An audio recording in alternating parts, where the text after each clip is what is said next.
speed control signs, solar panel kits, and license plate readers. If I may? Yes. This is actually, this was from the 2022 JAG grant, the Edward Byrne Memorial. It's actually an allocation from the Department of Justice that we have to apply for. It's expense driven, we use the funds first and it's reimbursed. And what's requested to use it for is a lot of these places where we have the signs, the solar signs that say your speed is, those solar panel kits and batteries are extremely expensive. So this grant will cover some of those, with that equipment. And it will also be used for some license plate readers to supplement the other grant. And there's no match for this. No match. Thank you, sir. Any comments from my colleagues? Ms. Carlin? Quick question, the thing that's at 7-Eleven, is that something that's covered? I don't know what it's called, it has the camera, it has the solar panel. and- 7 and living there? Yeah. I believe that belongs to 7-Eleven, that's not part of it. Oh, okay, all right. Any other questions from my colleagues? Seeing none, anything from the public? Seeing none. Mr. Zook will make a motion to move forward. I'll second that motion and move to All- Okay, all in favor, say aye. Aye. Aye. All right. This meeting's over.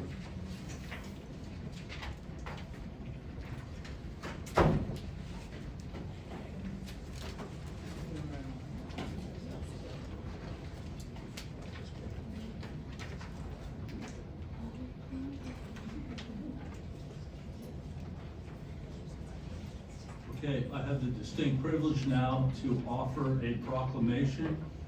Would Miss Rossetti be here? I believe I saw her.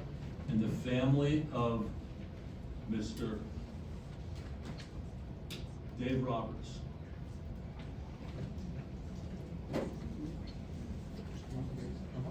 Dave, please come up, yes. I think, Ms. Rossetti, if you would, please.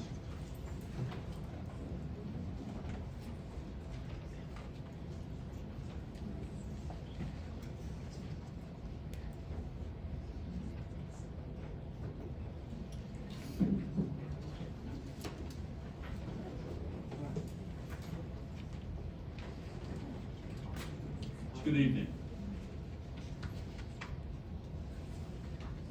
I'm going to read a proclamation resolved by Mayor Matt Turk and the Council of the City of Allentown, that whereas Mayor Matt Turk and Allentown City Council would like to thank Kelly Bersetti on her life-saving efforts on Saturday, October 28th, 2023, in saving the life of Dave Roberts after he suffered a major heart attack while jogging along the Lehigh Parkway. And whereas cardiopulmonary resuscitation, commonly known as CPR, is an emergency procedure consisting of chest compressions, often combined with artificial ventilation or mouth-to-mouth in an effort to manually preserve intact brain function until further measures are taken to restore spontaneous blood circulation and breathing in a person who is in cardiac arrest. It is recommended for those who are unresponsive with no breathing or abnormal breathing.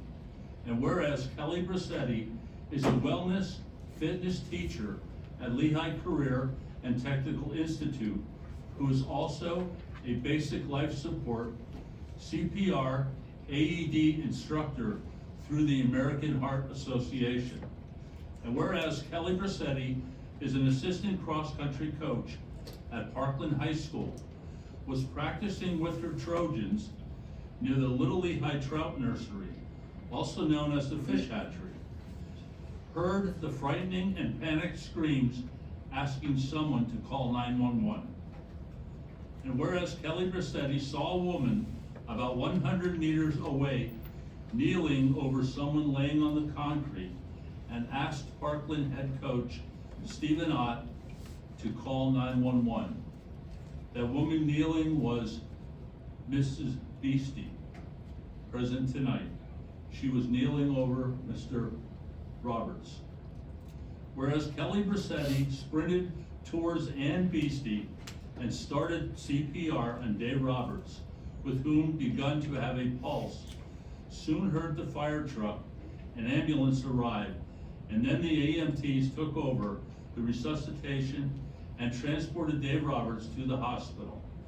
And whereas Kelly Versetti was at the right place at the right time to administer CPR and save Dave Roberts' life. And whereas CPR, again commonly known as cardiopulmonary resuscitation, is the first line response that can help save someone's life in an emergency. And now, therefore, Mayor Matt Turk and Allentown City Council on Wednesday, November 15th, 2023, recognize and thank Kelly Versetti for using her CPR AED training and saved a life.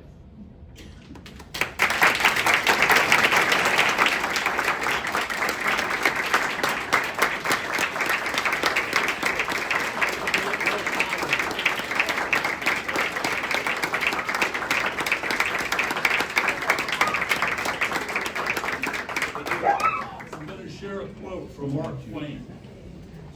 The two most important days in your life are the day you're born and the day you find out why. And Kelly made note that everything fell into place that day for her to be there. When I first read about this article in the Morning Call, I mentioned it to my wife. The name was as Kel. And I was up shaving that, and my wife came up and said, "Daryl," she said, "you know her. That's David's wife." I didn't know it at the time. Her husband, David Versetti, is a close friend of my son's, and they went to high school together and were longtime friends. So, Kelly, you did a great job, and I'm extremely proud of you and proud to know you.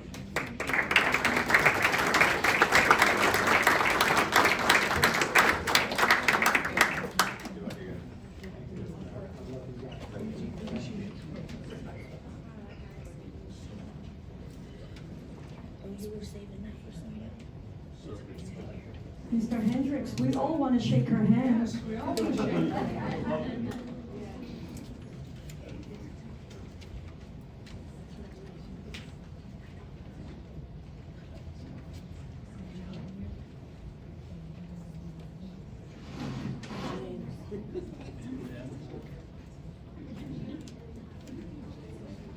Please have your friends stand up.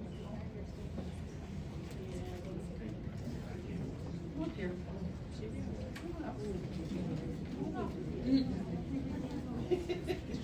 We're so proud of your mommy. How about it? Is your mommy the best? Yeah.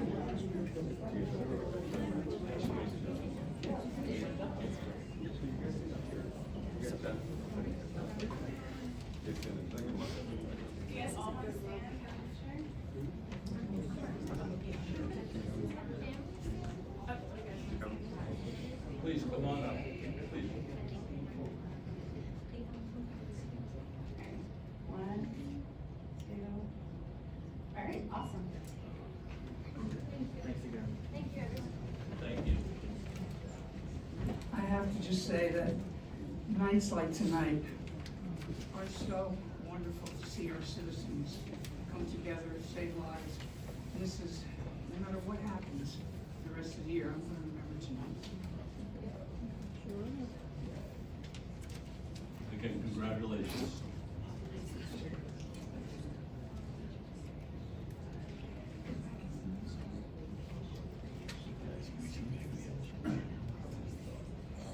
By the way, I would add that the Mr. Roberts family, the sons and the children have decided to offer a scholarship going forward in honor of Kelly's heroic actions. So, again, thank you so much.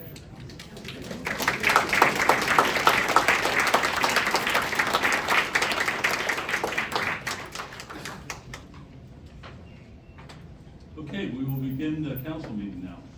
Could all please stand? The invocation?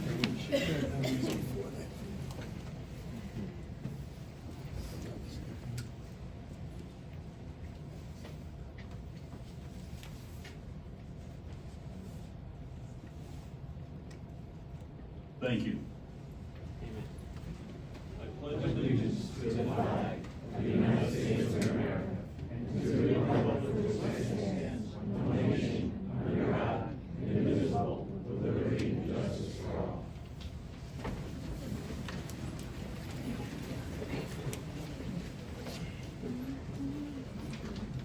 Okay, we're gonna have courtesy of the floor.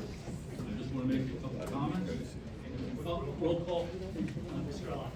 Here. Here. Here. Present. Here.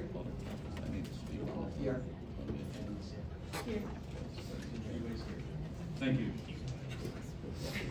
Please observe the rules of council when addressing the body. A full copy of council rules can be found on the city website. Courtesy of the floor and public comments rules. If you would like to speak this evening, we are asking that you fill out a card. Those cards are on the back table. Provide them to the clerk before speaking. Please address council president. You are given privilege of the floor to provide public comment. This is the time to present comments. It is not a question and answer session. If you are speaking on behalf of yourself, you have 3 minutes. And if you are speaking on behalf of a group that has several members present, you will be given 5 minutes. The idea being the entire group does not come up and make the same type of statement. Please be sure to state your name and address for the record and fill out a card. Courtesy of the floor is meant to provide public comment on items that are not on the agenda. Council will take all comments under advisement and have the appropriate officials get back to you if necessary. If you have materials for council, please distribute them to the clerk and he will in turn get them to us. Public comment during consideration of ordinances, resolutions, and motions is limited by topic. Your comments must be relevant.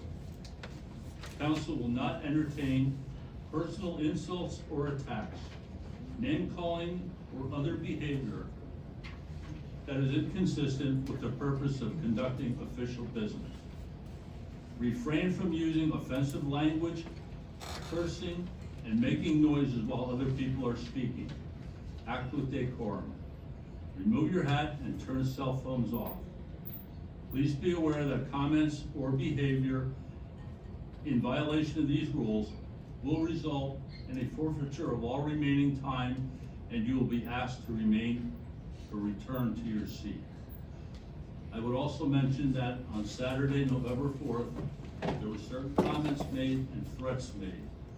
That action will no longer be tolerated.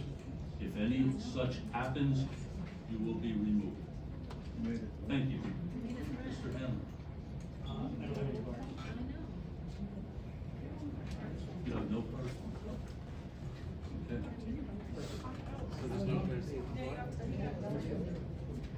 All right, we'll go up to contract approvals. Excuse me, if someone wants to speak during courtesy of the floor, you hand your card to the clerk, Mr. Hanlon. We have to fill out cards. Do you want to talk? Yeah. Go ahead. The only time you might have to do a card is if you're speaking on something on the agenda. Okay, just a reminder, if you're here to speak on the budget, that will come later. It's on the agenda. It's an agenda item, so you'll have to wait to speak to that. Courtesy of the floor is for items that are not on the agenda only. Are taxes on the agenda? Yes. Under the budget, Under the budget? Yes. That's later? yes. Okay. We'll let you know if that happens. Just, go ahead, Sam. Also, Mr. Hanlon has chaser tickets. For residents are urged to park in Government Deck next door, and Mr. Hanlon has chaser tickets to reimburse you for parking during council meetings. Thank you. Okay, contract approvals. First contract is an authorization for a contract with Penn Mount Stone LLC in the amount of $9,902 to provide masonry repair and reservation at the WPA retaining wall located in North Park. Competitive when you bid, 2 bids were received, 1 bid was rejected. Okay. There?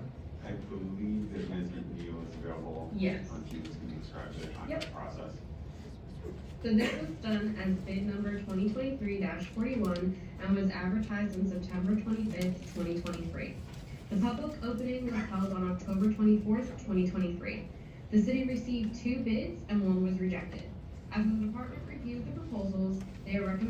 award to Penn Mount Stone LLC. Thank you. Any questions from my colleagues? Seeing none. Any questions from the public? Comments from the public?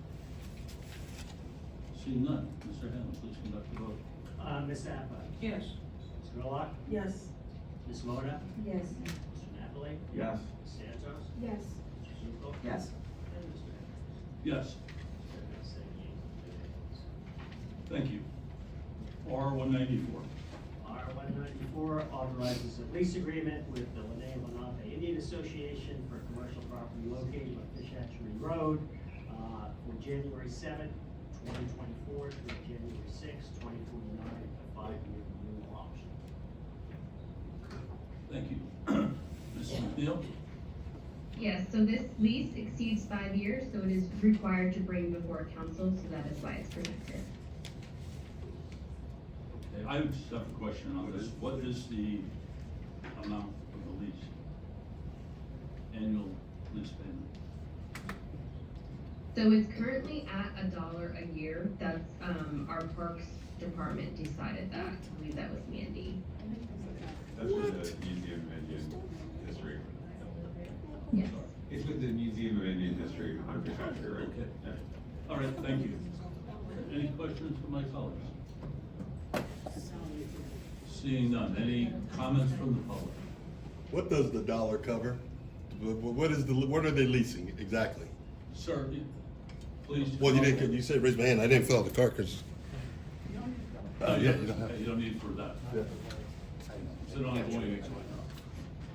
What is the lease covering for the property? What is being conducted on the property? I understand, it's a museum. Museum that of they Indian conduct. History.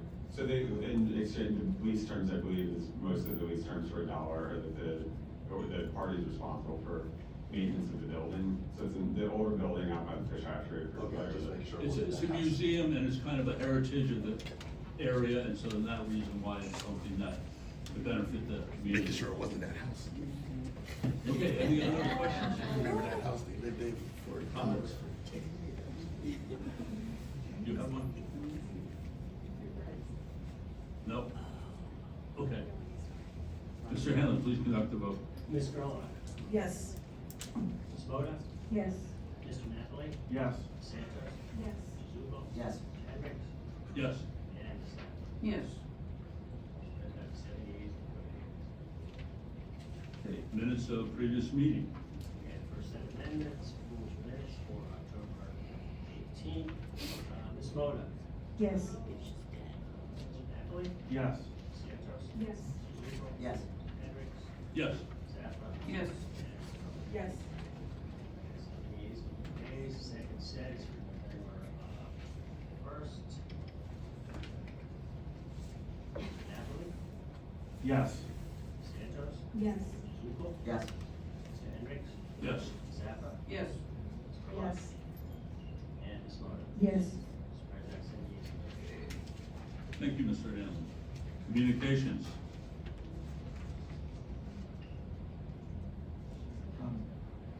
Can I have someone from IT? I'm having network issues and I'm not able to retrieve documents for the rest of the meeting. Thank you.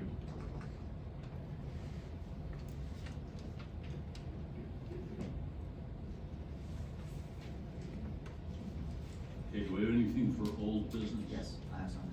Mr. Zuko? Is in regards to the external outside investigation, the clerk received the RFP, and the committee will be meeting before the next council meeting on December 6th to review it, and then it will be going out for bids. That's it. Okay, thank you, Mr. Zuko. Committee reports. And we have one public hearing announcement.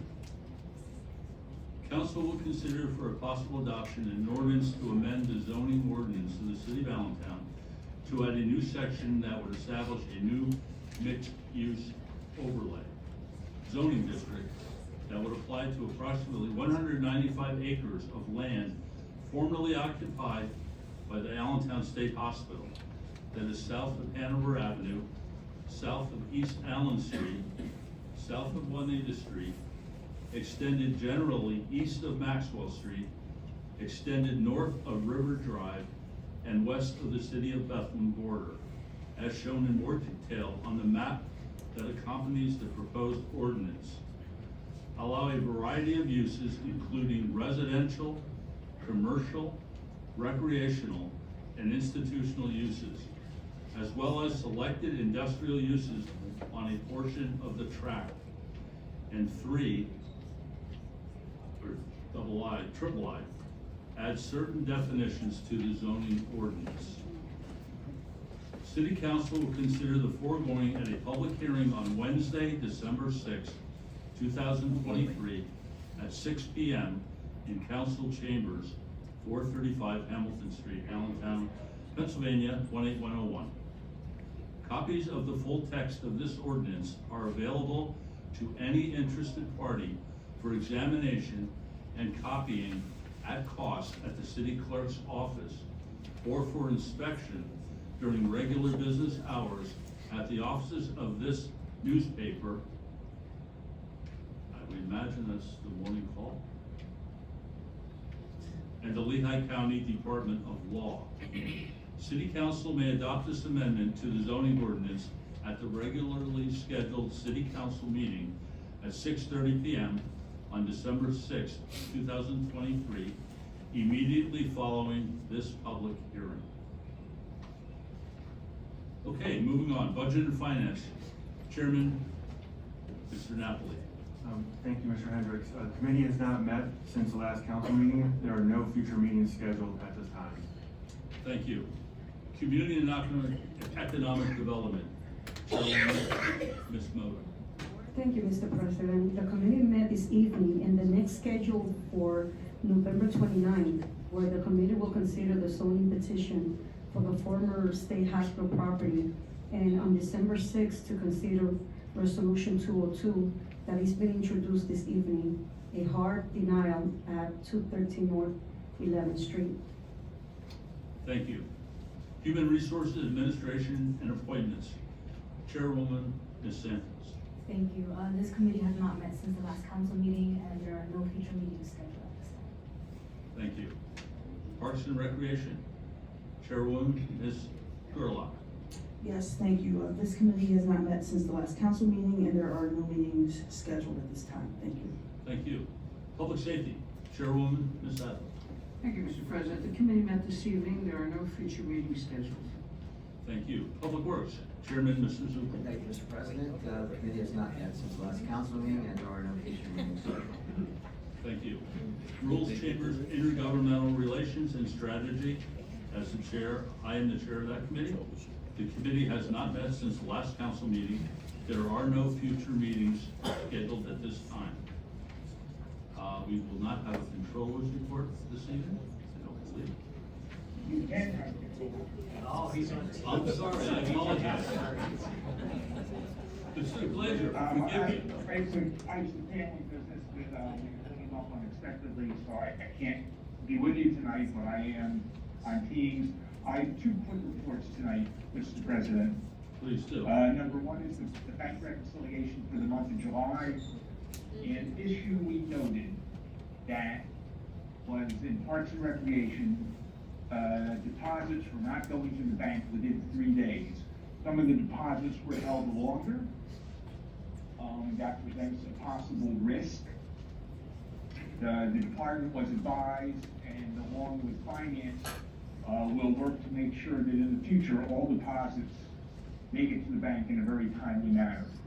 The second report I'd like to make this evening is about Lights in the Parkway.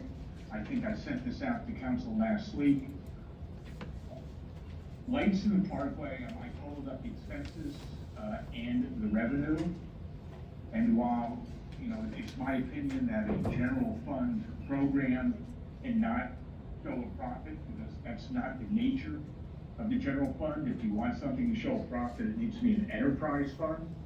But in any event, I can say that the revenues from Lights in the Parkway exceeded the expenses of Lights in the Parkway by approximately $55,000.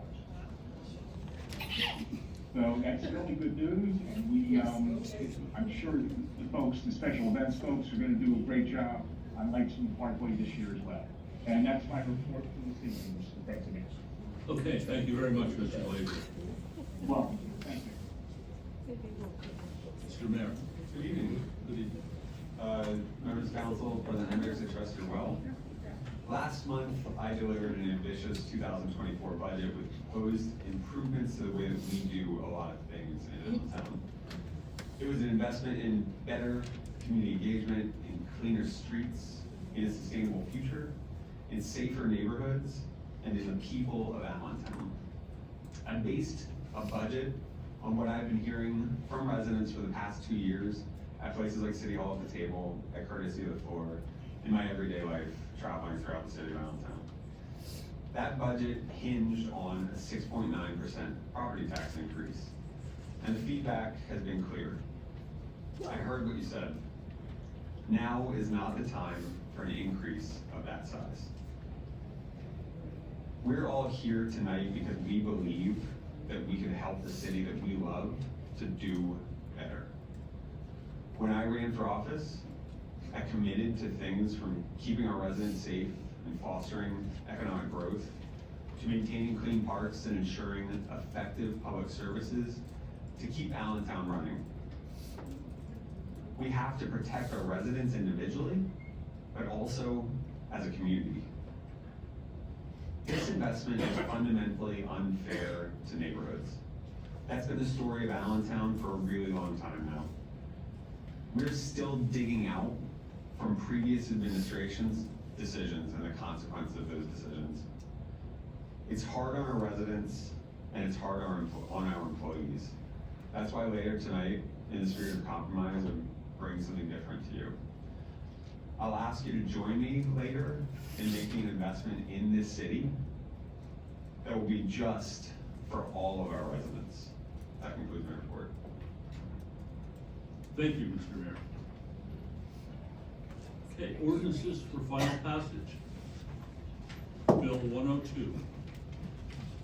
Bill 102, amends the general fund budget for supplemental appropriation of $1,453,537. Pennsylvania Commission on Crime and Delinquency, Gun Violence Investigation and Prosecution Grant for the reimbursement of expenses for the purchase of new city cameras, new in-car cameras for the entire police fleet, and new body worn cameras. Thank you, Mr. Hanlon. And this was in your committee, Ms. Sarah? Yes, it was. It was unfavorable. Okay, are there any questions or comments from my colleagues? Seeing none. Any comments from the public? Seeing none. Mr. Hanlon, conduct the vote, please. Ms. Santos? Yes. Mr. Zuko? Yes. Mr. Hendricks? Yes. Ms. Zappa? Yes. Ms. Gerlach? Yes. Ms. Moda? Yes. Mr. Knapp? Yes. Mr. President, 7 yeas. Thank you, Mr. Hanlon. Bill 103. Bill 103 amends the 2023 general fund budget to provide for supplemental appropriation of $22,340 from the United States Department of Justice, the Allentown Police Department to utilize the funding for batteries, speed control signs, solar panel kits, and license. Thank you, Mr. Hanlon. And this also was in your committee, Ms. Sarah? Yes, unfavorably, 3-0. Any questions or comments from my colleagues? Seeing none. Any comments from the public? Seeing none. Mr. Hanlon, please conduct the vote. Mr. Zuko? Yes. Mr. Hendricks? Yes. Ms. Zappa? Yes. Ms. Gerlach? Yes. Ms. Moda? Yes. Mr. Hathaway? Yes. Ms. Skipper? Yes.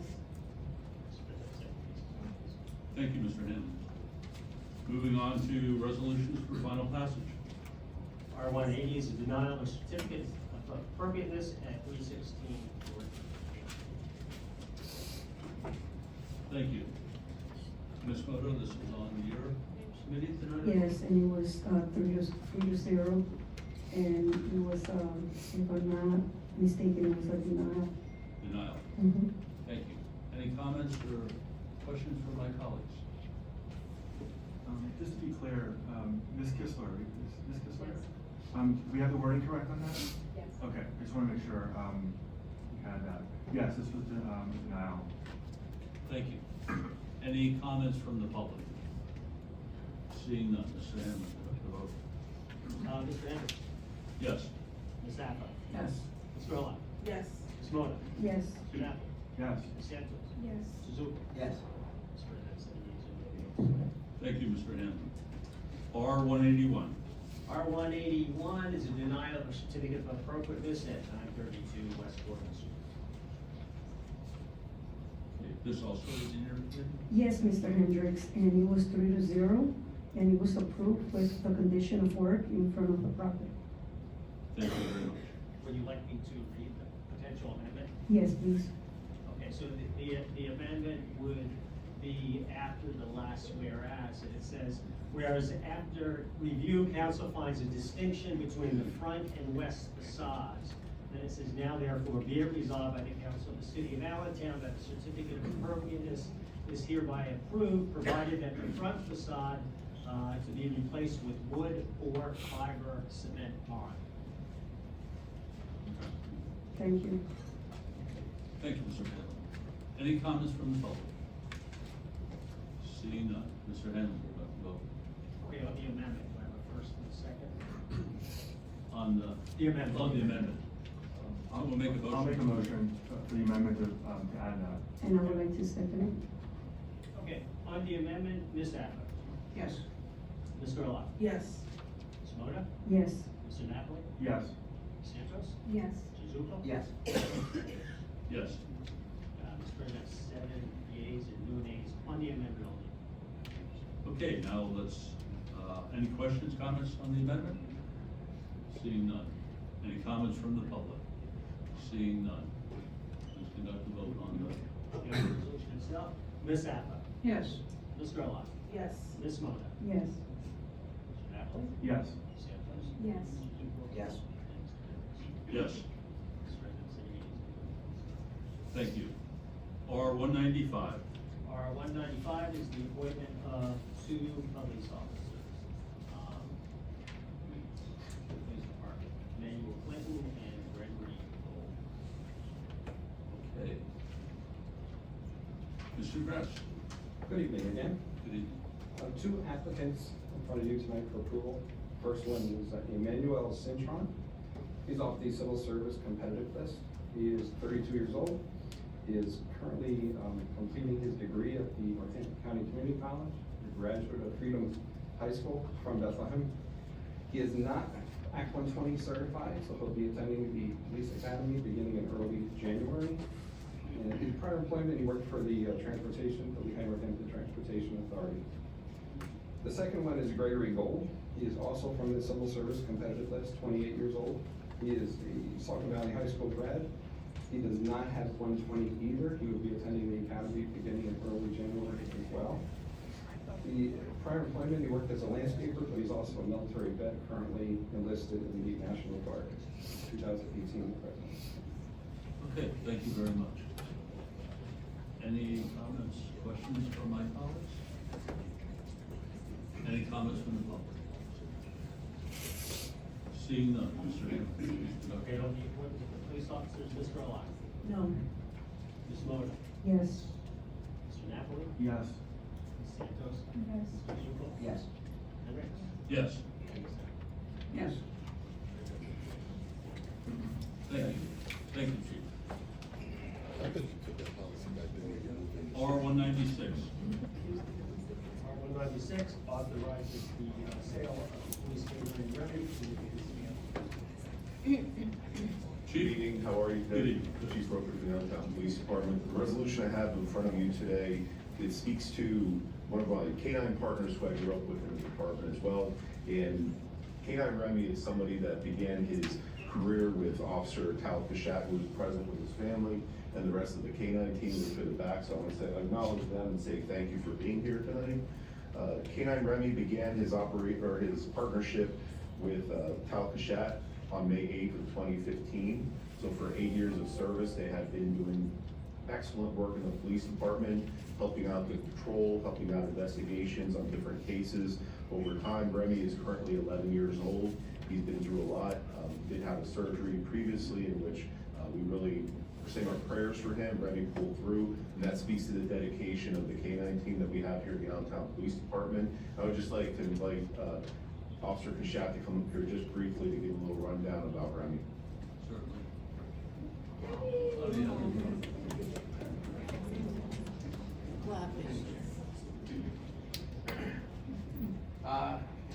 Remy's been here for 8 years, and it's been a great career. We've had a great time.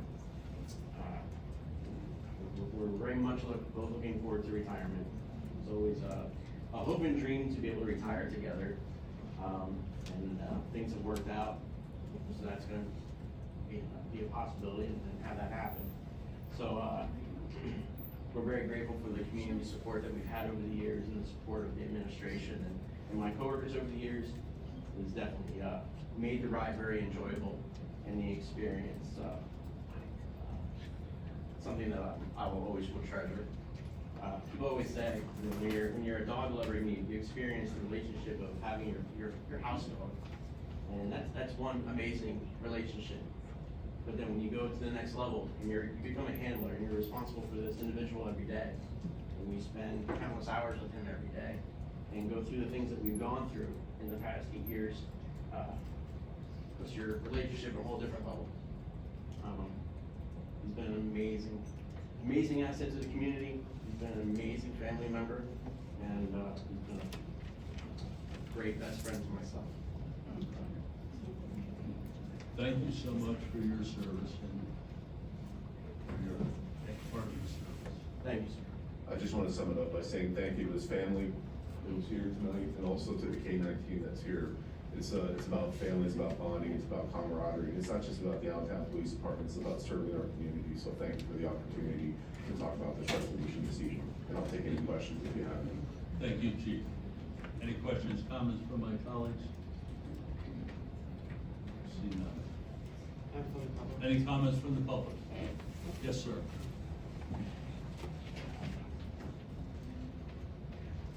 Good evening. Good evening, James Whitney, Allentown. I just wanted to take an opportunity to thank Tal Kashat for his service to our city.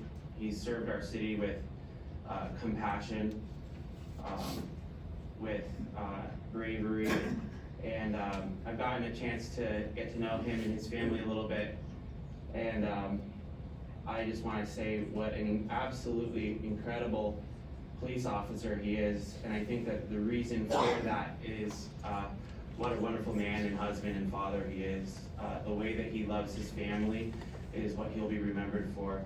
I just want to say thank you to him. It's meant the world to my wife and I to have somebody like Tal keeping us safe. And thank you for your service. And thank you, Remy, too. Thank you for your comments. Anybody else? Seeing none, Mr. Hamlin, conduct the vote. Ms. Moda? Yes. Mr. Napoli? Yes. Ms. Santos? Yes. Mr. Zuko? Yes. Mr. Hendricks? Yes. Zappa? Yes. Mr. Yes. President, 7 yeas. Thank you, Mr. Hamlin. R197. R197 approves the submission of the formal application for the local share account grant on behalf of the Police Athletic League to support the renovations. Okay. And real quickly, this and many of the following resolutions are required for the local share account is a statewide grant program that communities can, or community organizations can apply for investments in capital assets, for programmatic support, et cetera. The city has to act as a pass-through for those grants. So we're hosting these applications. We need the resolution from city council in order to forward them to the state. So you'll see a few of those. I think there were a few last time as well. Okay. Thank you very much. Okay, any questions, comments from my colleagues? Seeing none. Any comments from the public? Seeing none, Mr. Hamlin, please conduct the vote. Mr. Napoli? Yes. Ms. Santos? Yes. Mr. Zuko? Yes. Mr. Hendricks? Yes. Ms. Zappa? Yes. Ms. Gerlach? Yes. Ms. Moda? Yes. Mr. President, 7 yeas. Thank you, Mr. Hamlin. R198.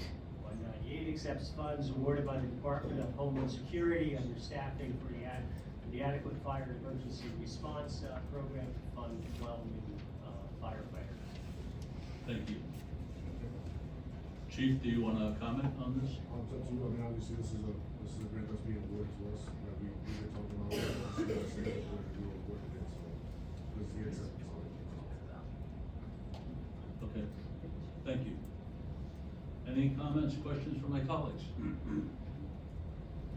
I just want to say that I welcome this and I appreciate that the work you did to get this grant through. This will be a big benefit for the citizens of this city, for fire safety, public safety overall, so thank you. Any comments from the public? Seeing none. Mr. Hanlon, please conduct the vote. Ms. Santos? Yes. Mrs. Lugo? Yes. Mr. Hendricks? Yes. Ms. Zappa? Yes. Mr. Miller? Yes. Ms. Moda? Yes. Yes. Council President Hendricks, I would also add, so this grant was awarded due to incredible work by our fire administration, but we also want to offer a note of appreciation and thanks to Congresswoman Susan Wild, who helped secure these funds for public safety in the city of Allentown. Absolutely, so noted. Okay, R 198, I'm sorry, R 199. R 199 approves the submission of a formal application to the Pennsylvania Department of Community and Economic Development for $250,000 from the statewide local share account fund that will support replacement of the central fire house.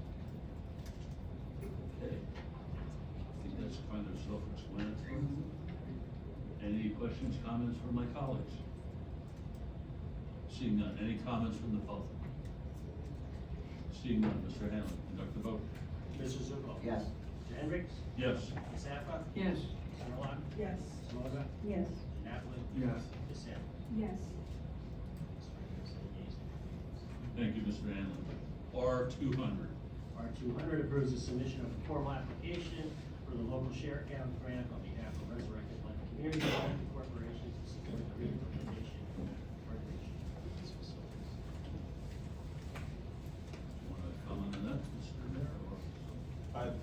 This is similar to LSA grant, so this is in particular, this one I believe is an application by RCDC on 9th and Turner that extends some investments that were previously made by the state, so the hope is that LSA will fund that as well. Thank you. Okay, any questions or comments from my colleagues? Seeing none, any comments from the public?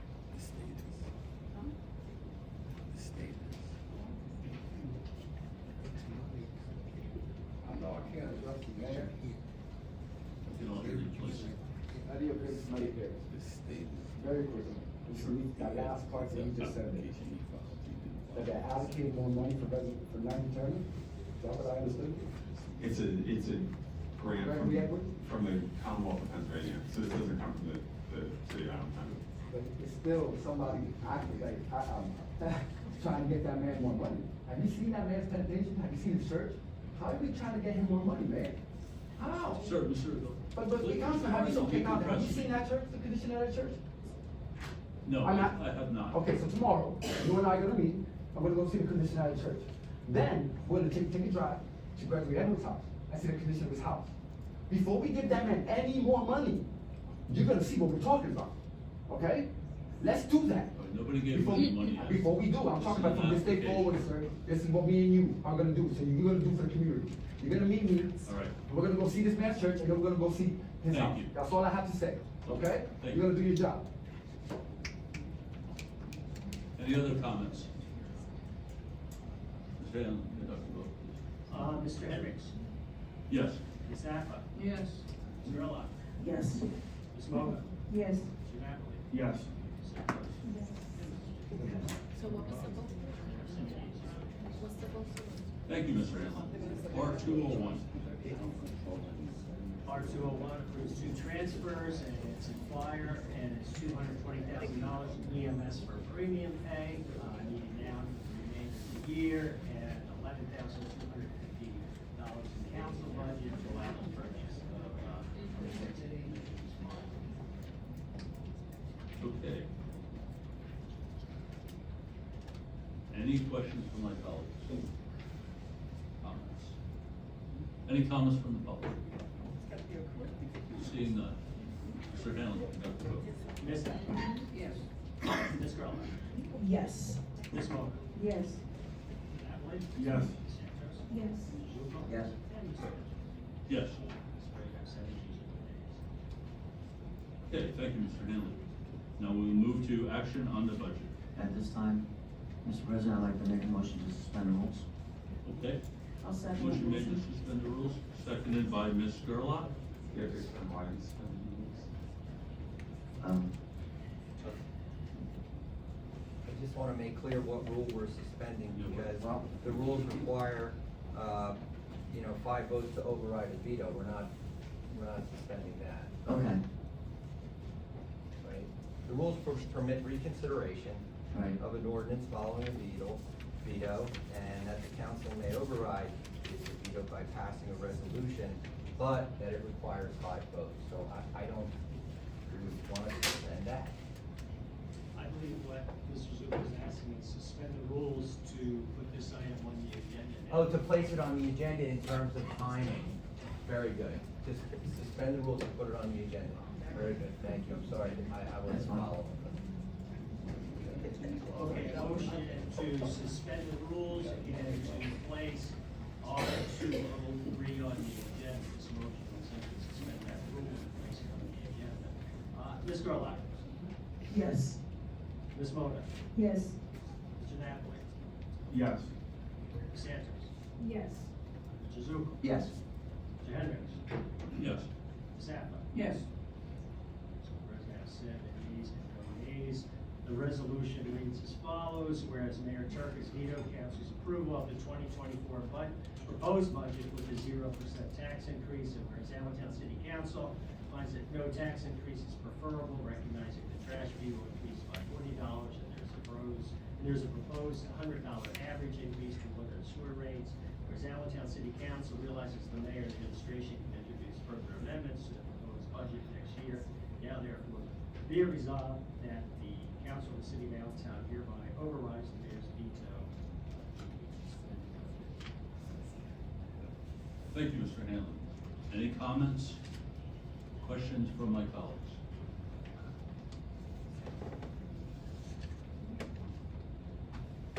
Seeing none. Any comments from the public? Council President Hendricks, would it be worthwhile to read the text of the veto statement? I'm not sure that everyone, public has had an opportunity to hear the rationale behind the veto. Yes, I thought, Mr. Hanlon. It's on the agenda. Okay. It's on the website. I would only add in his commentary that obviously when a mayor chooses to veto the decision of the city council, it's not something that we take lightly. My choice to veto council's decision to proceed with amendments that, in my belief, would cause damage to our city, was the rationale behind that veto, and the motivation was to ask city council to reconsider. So before you is the vetoed legislation, which I hope you will elect not to override, so we might have further discussion on how we can adequately meet the needs of the residents of the city of Allentown. No. Thank you. Yes. Please state your name. My name is Paulette Kish. I reside at 1028 East 2 Street. As a poor child growing up, I remember there was a statement made, if you live in an area, you pay taxes. For years in the city, it's been crazy that there are not taxes raised. That is how a city maintains itself. Allentown has been going down, down, down, down. And I don't know if it's political reasons or whatever, that they can say, oh, we didn't raise taxes. In the meantime, Allentown is losing. There is no reason not to pay taxes. I think it was Benjamin Franklin that said, you die and you pay taxes. That is what you do. But this city has gotten so far behind that we have to pay a 6% to catch up. There's no reason I commend Mayor Turk on saying no taxes. How can you sustain a city? And you've got to get to a level where everyone can meet the tax needs. So for you to just say, oh, we're gonna veto no taxes, when all these things in the city Every time I ask for something in the city, it's we don't have the money, we don't have the money, we don't have the money. Well, if you have a level of taxes that you can sustain, it makes sense. I'm now a middle-class person who wants to stay in the city because I love the things. But things are just not getting done. Beside Allentown Park, the park is awful. Finally, they're getting a pool after 10 years, but they can't have the pavilion, they can't fix the tennis court. They can't do many things in the city because you do not raise taxes, and that is just ridiculous to me. What you have got to come together with the mayor Yeah, just raise hers. is to compromise to meet all the needs of the people in the city and get to a level where you say no taxes.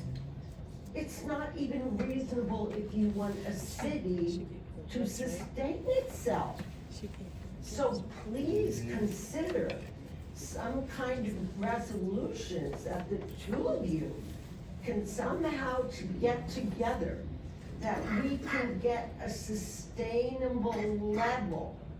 So as my mom, as a poor woman raising 2 children, could pay her taxes, she could pay her taxes. She knew that had to be done. Not at 7 or 8%, because for years, none have been paid. So I would ask you to please consider a compromise and not say no tax increase. It makes no sense if you live in a city and want to maintain the level that all residents, middle class, also want to live in and enjoy everything. Thank you very much. Thank you.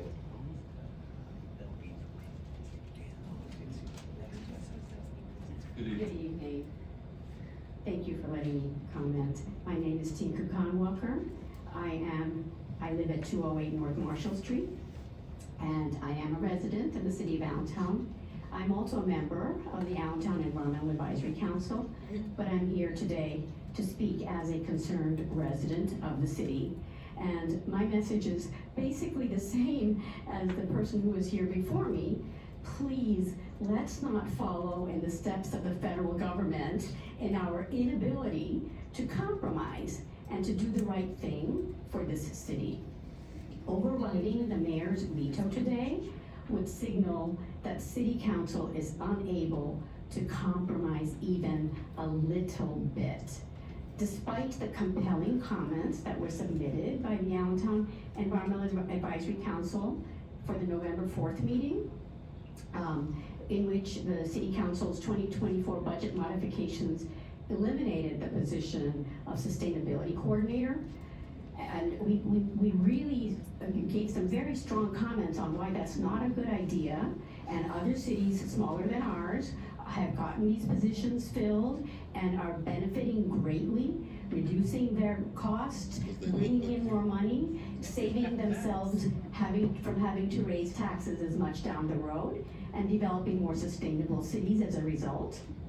But we're not able to do that because we don't have that position. And City Council, like we denied having that position, we believe to some extent this is because we do not have a City Council member attending our EAC meetings and hearing about all the wonderful things that the city could be doing with such a sustainability coordinator position. City Council is required to have such a person attending the Allentown EAC meetings. The ordinance that was approved by this City Council back in 2021 required a City Council liaison to the Allentown EAC, precisely, we believe, for this reason, because these kinds of really significant things are being missed because we don't have someone from City Council listening to our conversations, understanding what we're talking about, and making the right decisions. The people of Allentown have actually spoken. On November 7th, the majority of us voted to pay all of you more, to pay the controller more. We are willing to incur appropriate expenses. So let's do the right thing for the city now and for future generations, and include a sustainability coordinator position for the city. Our city deserves it. Our children and grandchildren deserve it. Thank you. Thank you. Could we please have, no speaking when someone else is speaking? Thank you. Good evening. Phoenix Santiago, South Jefferson Street. First of all, thank you for all of you being here today and listening.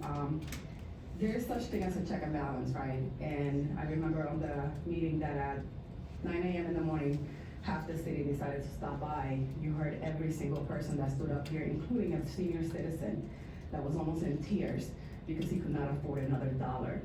We need to understand that we're having the water raise next year. We're having the trash raise next year. Or taxes, I don't know who doesn't pay taxes here, but I pay taxes. I mean, I remember just a few years ago, 27% tax increase that we just received. We need to understand that this is just not the time. I stood in line with the Salvation Army last week and signed up 40 additional families to their food bank. Not the ones that were already in line, 40 additional families to a food bank.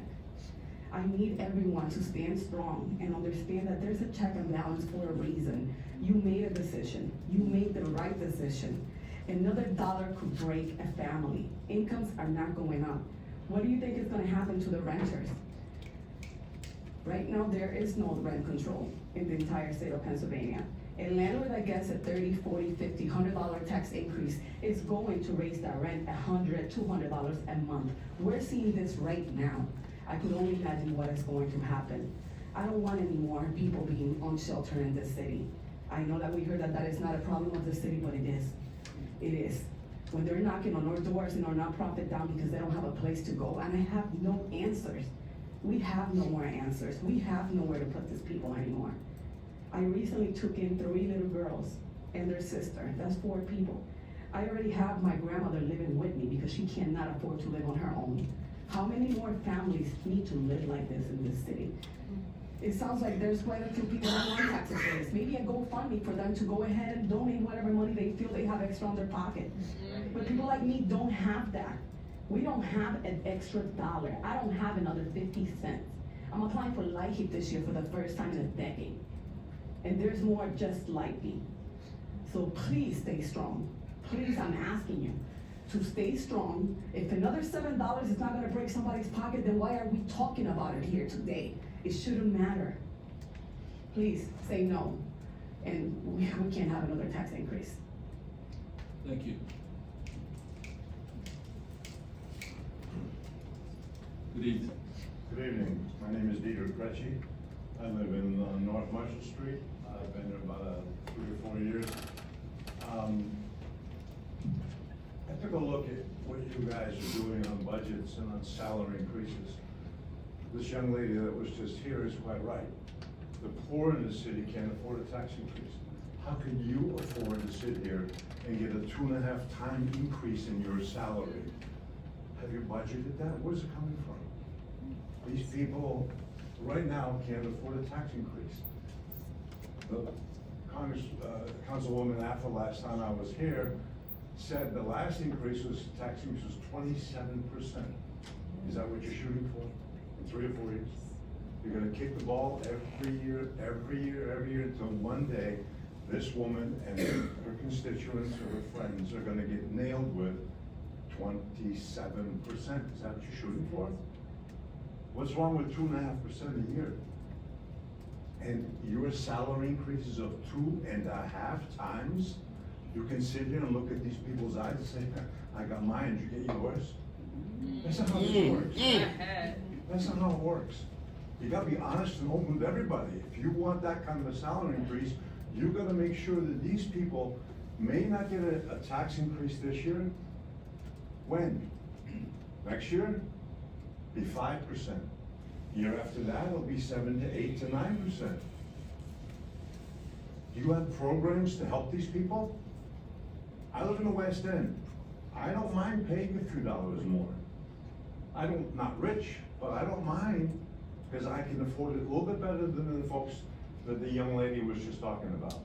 But you guys increased your salaries by 2.5%? Where's the money coming from, folks? It's not a lot.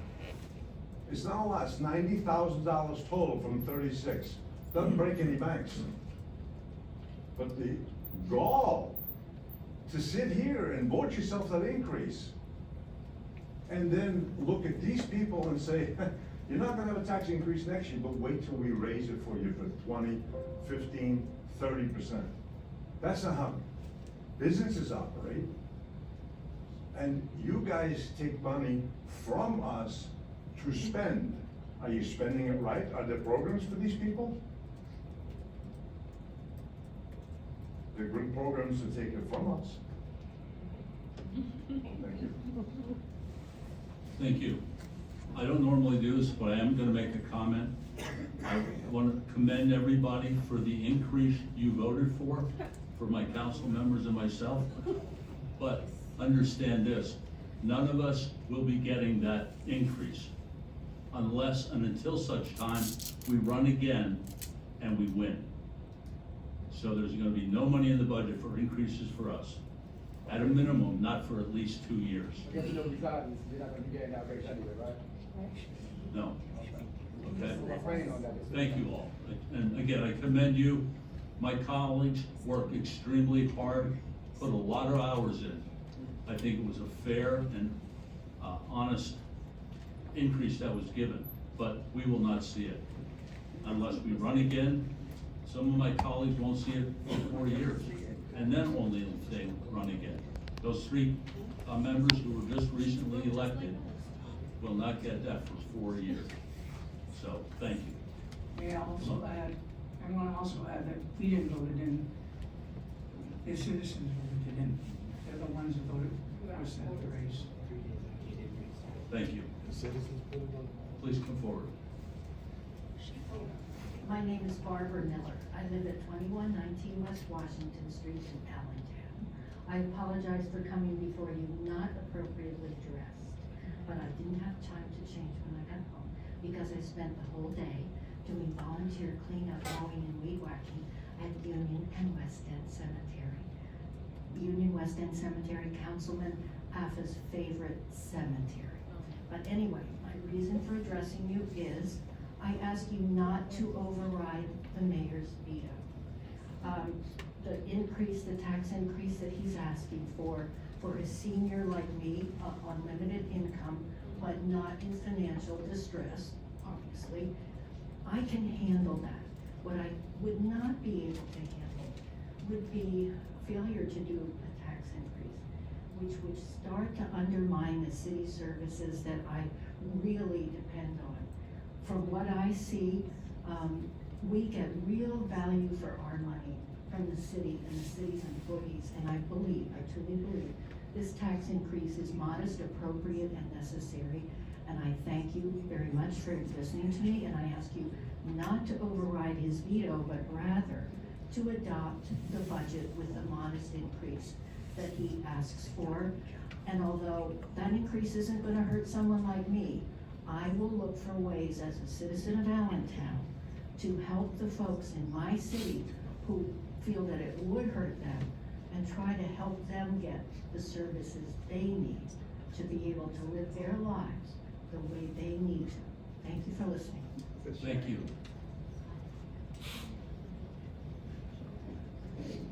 Good evening. Good evening, Betty Caller, 2212 Tillman Street, Allentown, PA. Well, I was gonna congratulate you on your raise, but I guess I won't. But I would like to give a shout out to Ms. Appa and Mr. Napoli for the $9,500 donations from the FOP PAC for your campaigns, because now it makes a lot of sense why you two are the only 2 who voted no on the budget amendments. The budget that we passed, that you guys passed 2 weeks ago, did not include a tax increase. You can get rid of lights in the parkway, I could care less, you could get rid of the 4th of July, the fireworks have been shitty for the last few years anyway. What I do care about is the ongoing gentrification of the downtown. That's right. And the increased cost of everything from gas and groceries to interest rates, which affects me as a senior. I'm basically living on credit. So, sure, I could swallow a tax increase, but I'm living on credit. And someday the piper's gonna come calling for me, and it's not gonna be pretty. If the tax increase was going to address the problem of homelessness, which is gonna be caused in large part by all those beautiful green lighted smoke glass high rises that you're putting up around the city in the NRZ and the Keystone Opportunity Zone, which means their taxes are cut. If it was going to address food insecurity and affordable housing for the 27% of the city that lives at or below the poverty level, if the increase was going to the nonprofits, boots on the ground, taking up the slack in city services, well then I'd go for it. But it's not going to that. It's going to things like a sustainability czar, which I'd like to know what that is. A new arts and cultural coordinator, is that necessary? And those workers who are still fortunate enough to have generous life-sustaining pensions and benefits. And I apologize, Chief, but I'm gonna bring up the police because I was just looking at their hiring people. Your starting salary, $66,445 a year. Average 3-year salary of a patrolman, $96,000 a year. Major medical, vision, dental, prescription plan, $75,000 basic life insurance policy. Holiday, sick, vacation, personal, military, and funeral leave. Pension plan after 20 years with no minimum age requirement. Post-retirement health care coverage at 75%, shift differential, holiday pay, longevity pay, clothing allowance, on and on. People in the public sector no longer have pensions. I mean, I don't know how many people out here still have a pension. And when I brought up to the mayor, for the seniors, the prospect of putting a freeze on property taxes and assessments for those over 65, he basically blew me off. So I am going to say, I hope you all vote to override the veto, because even though I'm living on credit, I can't afford anything else. And there's a lot of people in this city who can. So thank you, think about it. Thank you. Good evening. Good evening, Pat Simpson. I ask that this city council stands with what they voted for in the beginning and override this veto.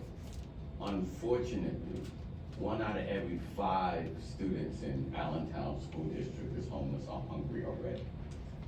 They can't afford a tax increase. There's so many working homeless people in our city right now. They cannot afford a tax increase. There are ways to get more money, right? We can be creative. We can apply for federal funding by putting together groups, organizations. There are all ways, there's state money that we can apply for, but we can't afford any more taxation. We have to be a little bit more creative than putting more burden on the people that are already burdened, right? We cannot increase violence, right? Poverty is violence. If you increase taxation, you're increasing poverty. Someone just said 27% of our city lives under the threat of violence, because that's poverty. That's before you start to shoot at us, right? Before you start to not protect us, before you let us down. So I ask, as much as this mayor may think we need a 2% tax increase, we can't afford a 0.5% tax increase. We can't afford a 0.1% tax increase. Be creative, work within other budgets, use federal money, use state money, learn to work together in collaboration, right? Because collaboration is key. If we work together in other ways, we can apply for other money. But please don't take another dollar from us. Thank you. Thank you. Good evening. Good evening. I'm speaking as out of your village somebody cares today, and I'm requesting my 5 minutes. Right. We're talking about raising the budget. Okay, I'm gonna tell you how I spent my day yesterday. Family of 4, family of 6, 9, 4 kids, 9, 8, 7, 5-year-old girl, mother's pregnant, father's in the car. Okay? They've been in the car for over a month. All right? no help. They get you every resource in the city. I'm the last person they call for help. I end up putting them in a hotel. I didn't get no resources from Broken Promises from your buddies that you travel to Puerto Rico with. They haven't helped me. They never gave me a can of soup from Puerto Rico. You're out there floating around on my island, okay? But the day before, on Friday, woman is going back to her tent. She finds an overdose body in her tent, okay? I take care of Gordon Street every day. Every day. There's a whole 60, 70 people living in the woods right now. I got about 15 people living in cars, families. And you want to talk about raising taxes? Shame on you, okay? Mr. Village, address me. But he's the elephant in the room, okay? So he needs, I like looking people in the eyes, All right, okay? So look, understand no, this. look me, speak to me. We have a problem here. We have city council members doing outreach, okay, in another country, okay? I don't care if you're doing it for your nonprofit or not, you were elected to do service here, okay? Not out there. I expect your best. Mr. Village, You are not here. address It's not me. bullying. I'm being straight up Stop with the you. bullying. I'm being straight up with you. You do not, what are you doing in Puerto Rico? Mr. Village. You're not putting a bridge here, okay? Officer, Officer what? What am I saying wrong, sir? Remove. What am I saying wrong? I'm asking a question. speak to me, you don't speak to my colleague. Why? Because you're in Puerto Rico doing outreach? You don't belong in Puerto Rico, especially working with snitches and sacred land, okay? Don't say that. You do not belong in your position. You deserve to resign, okay? All right, is there anybody else that wishes to Robert's speak? name on this criminal. Do we- They wanted, he did exactly what they wanted. He did exactly what they wanted. Good evening. Good evening, Jessica Ortiz, representing the organization, the Ortiz Art Foundation. I'm gonna read a statement. Can you hold until we have another police officer? Are you insinuating that I'm the police officer? You mean a police officer? Ms. Ortiz, Oh, he said he gotta wait for an officer. I'm just making sure he knows I'm not. There's one, okay. Yeah, Wow, okay. please. There we go, he's official. Jesus, give me some chance. Ooh. I'm gonna read this thing. Together we can improve opportunities for our youth, prepare people for jobs of the future, preserve our quality of life, strengthen public safety, and ensure the quality of housing for Allentonians. Mr. Allentown Mayor Turk's campaign. Today I'm asking you to remember that quote that he campaigned on. Remember the Allentonians. I'm gonna give you, again, the same facts I gave last time, but I'm gonna get deeper. A dozen of eggs costs $4.25. A pound of chicken, per pound of chicken is $1.83 to $3.69. Ground beef is up to $7 a pound. A gallon of milk can go from $4.21 to $8 depending on your neighborhood. Especially in the low incomes, the prices are higher. The price of butter is $4.81 a pound. A loaf of bread can average from $2.42 to $6 depending on your neighborhood. Chocolate chip cookies, what are considered a luxury, begin at $5 to $15. Coffee that the average American drinks, and very much, is $6 a pound to $27 a pound. American cheese is $4.66 to $8.77. Bacon, which is an American staple for breakfast, is $6.96 to $27 a pound. So when you say $6 is minute, it is not. The average senior lives on an income from $721 to $1,100 a month. The average rent in Allentown is $950 for a room. A room. Last year and this year, the totals of seniors dying went from 11% to 50% due to suicide. 18% of our seniors are committing suicide. A water increase, a school tax, a county tax is killing people. Pat Simpson said, poverty is violence. It is beyond violence. My food bank went from serving a humble 60 people in a park to 350 to 500 people. I have to separate bags to feed people. I filled out this week alone for leaders and individuals like you, welfare, food stamp, LAHEAP applications, like Ms. Santiago said. It is not easy for people to live. People are killing themselves for suicide because they're stressed. Our youth see the dismay. They have nothing to look forward. They are living in houses, 6 to 7 families. Could you imagine? You said last week there were some threats, and I received many calls. My intentions were not to threaten anyone in city council or the city. Those are the actions that we do every day. Those are the fires we put out. I wasn't saying I'm going to post addresses or intentionally harm. What I'm saying is that the people, like Pat said, when they get scared and they have to make decisions, these are the things that we are preventing in our community and need to be acknowledged. Because one, we don't get funded, and two, if the money keeps and the poverty keeps and the scarcity keeps and the hunger keeps, we're gonna be like the zombie apocalypse, fighting for our lives, and it's gonna get scary. We're seeing it now. The people in the homeless camps are killing each other. The kids are fighting within their own homes because cousins are supposed to be cousins, not living in the same houses. We need you to understand, not getting bullied by lunches and fancy dinners and promotions and things like that. And that's not an accusation, that's facts. You know, you have to make the decisions that I'm an organization, and he said he couldn't change it, but it was 3 to 5. We need, you guys, we voted for you. And we have trusted in you. And we didn't all vote for all of you, but we need you to think about the citizens and the struggles that we're going through.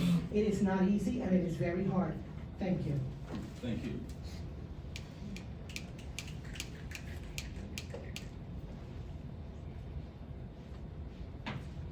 Good evening. Good evening. My name is Connie Santos. I live in Allentown at 827 Jefferson Street, Allen Garden Apartments. We citizens of Allentown, especially those of us that rent, are struggling at this time. My rent just increased by $300 a month. I'm retired. I get a pension and I get a Social Security. I'm working full-time. But I'm 68 years old and I'm not gonna do that forever. How am I going to afford rent and utilities as these things, I know next lease renewal, it's going up again because they have to cover all of these increases. Okay? Now, I'm not gonna say the person that I'm talking about here, but I know someone who just had her rent increased by $400 a month. Single mother of 3 children. This person struggles on a monthly basis. They're fighting eviction every month. She has to decide whether she pays her rent or does she put food on the table. I don't know how many times I've supplied food to that household. I don't know how many times I've paid the RCN bill because she works from home, so that she can continue to work. Again, I'm working, but I'm working to support 2 people. There are 3 children in this home. The decision was made. She's like many, many other citizens of this city that I know, she's going to leave this state in the beginning of next year. Okay? Because she can't afford it here. She's going somewhere where there's more affordable living. And it breaks my heart because these people are extremely close to me. Thank you. Thank you.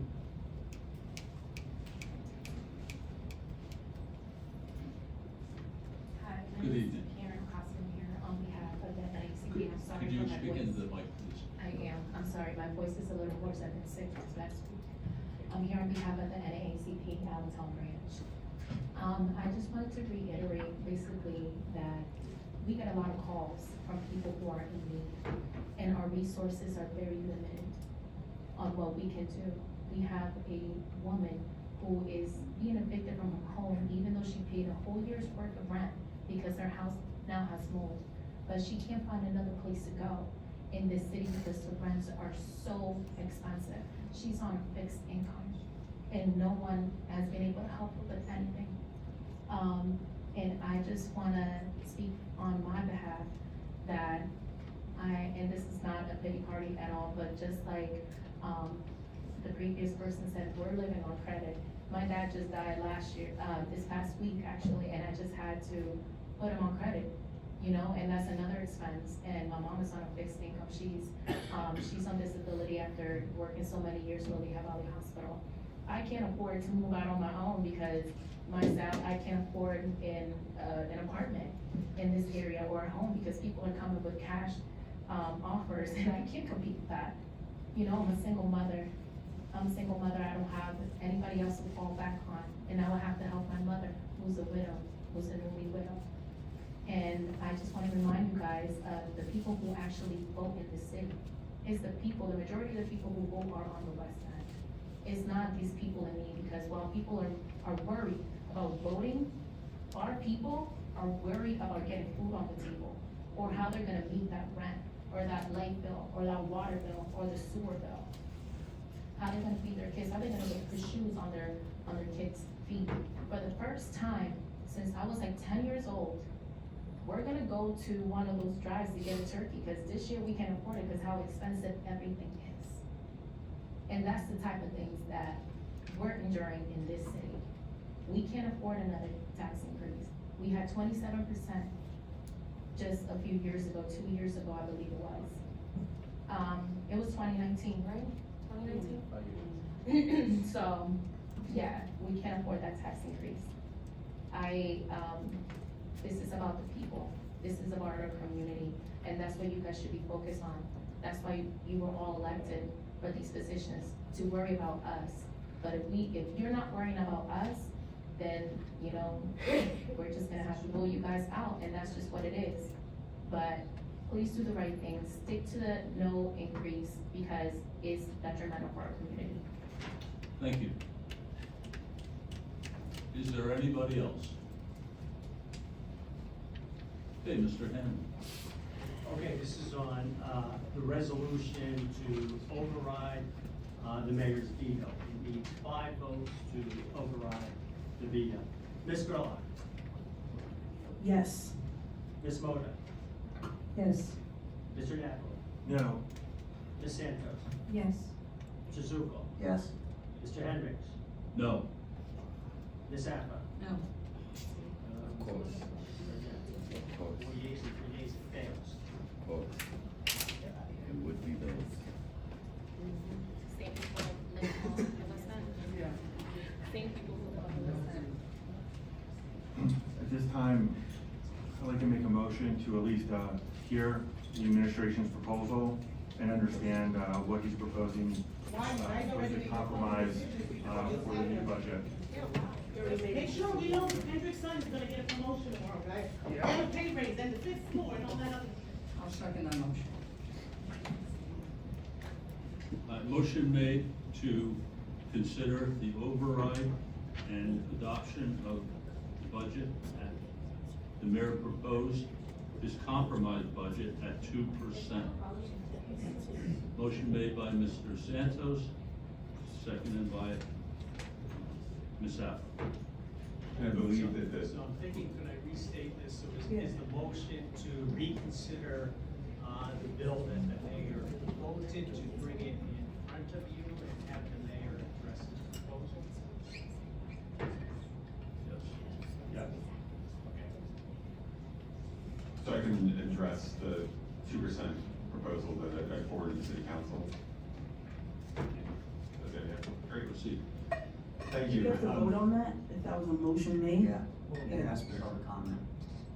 Well, I think Councilwoman Gerlach made a Mr. motion. Solicitor, do we have to vote, if there was a motion made, should we entertain the mayor's 2% increase memo?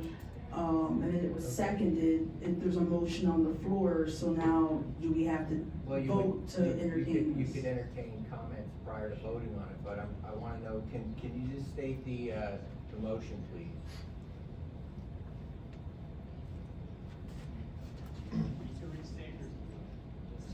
I'll restate it again.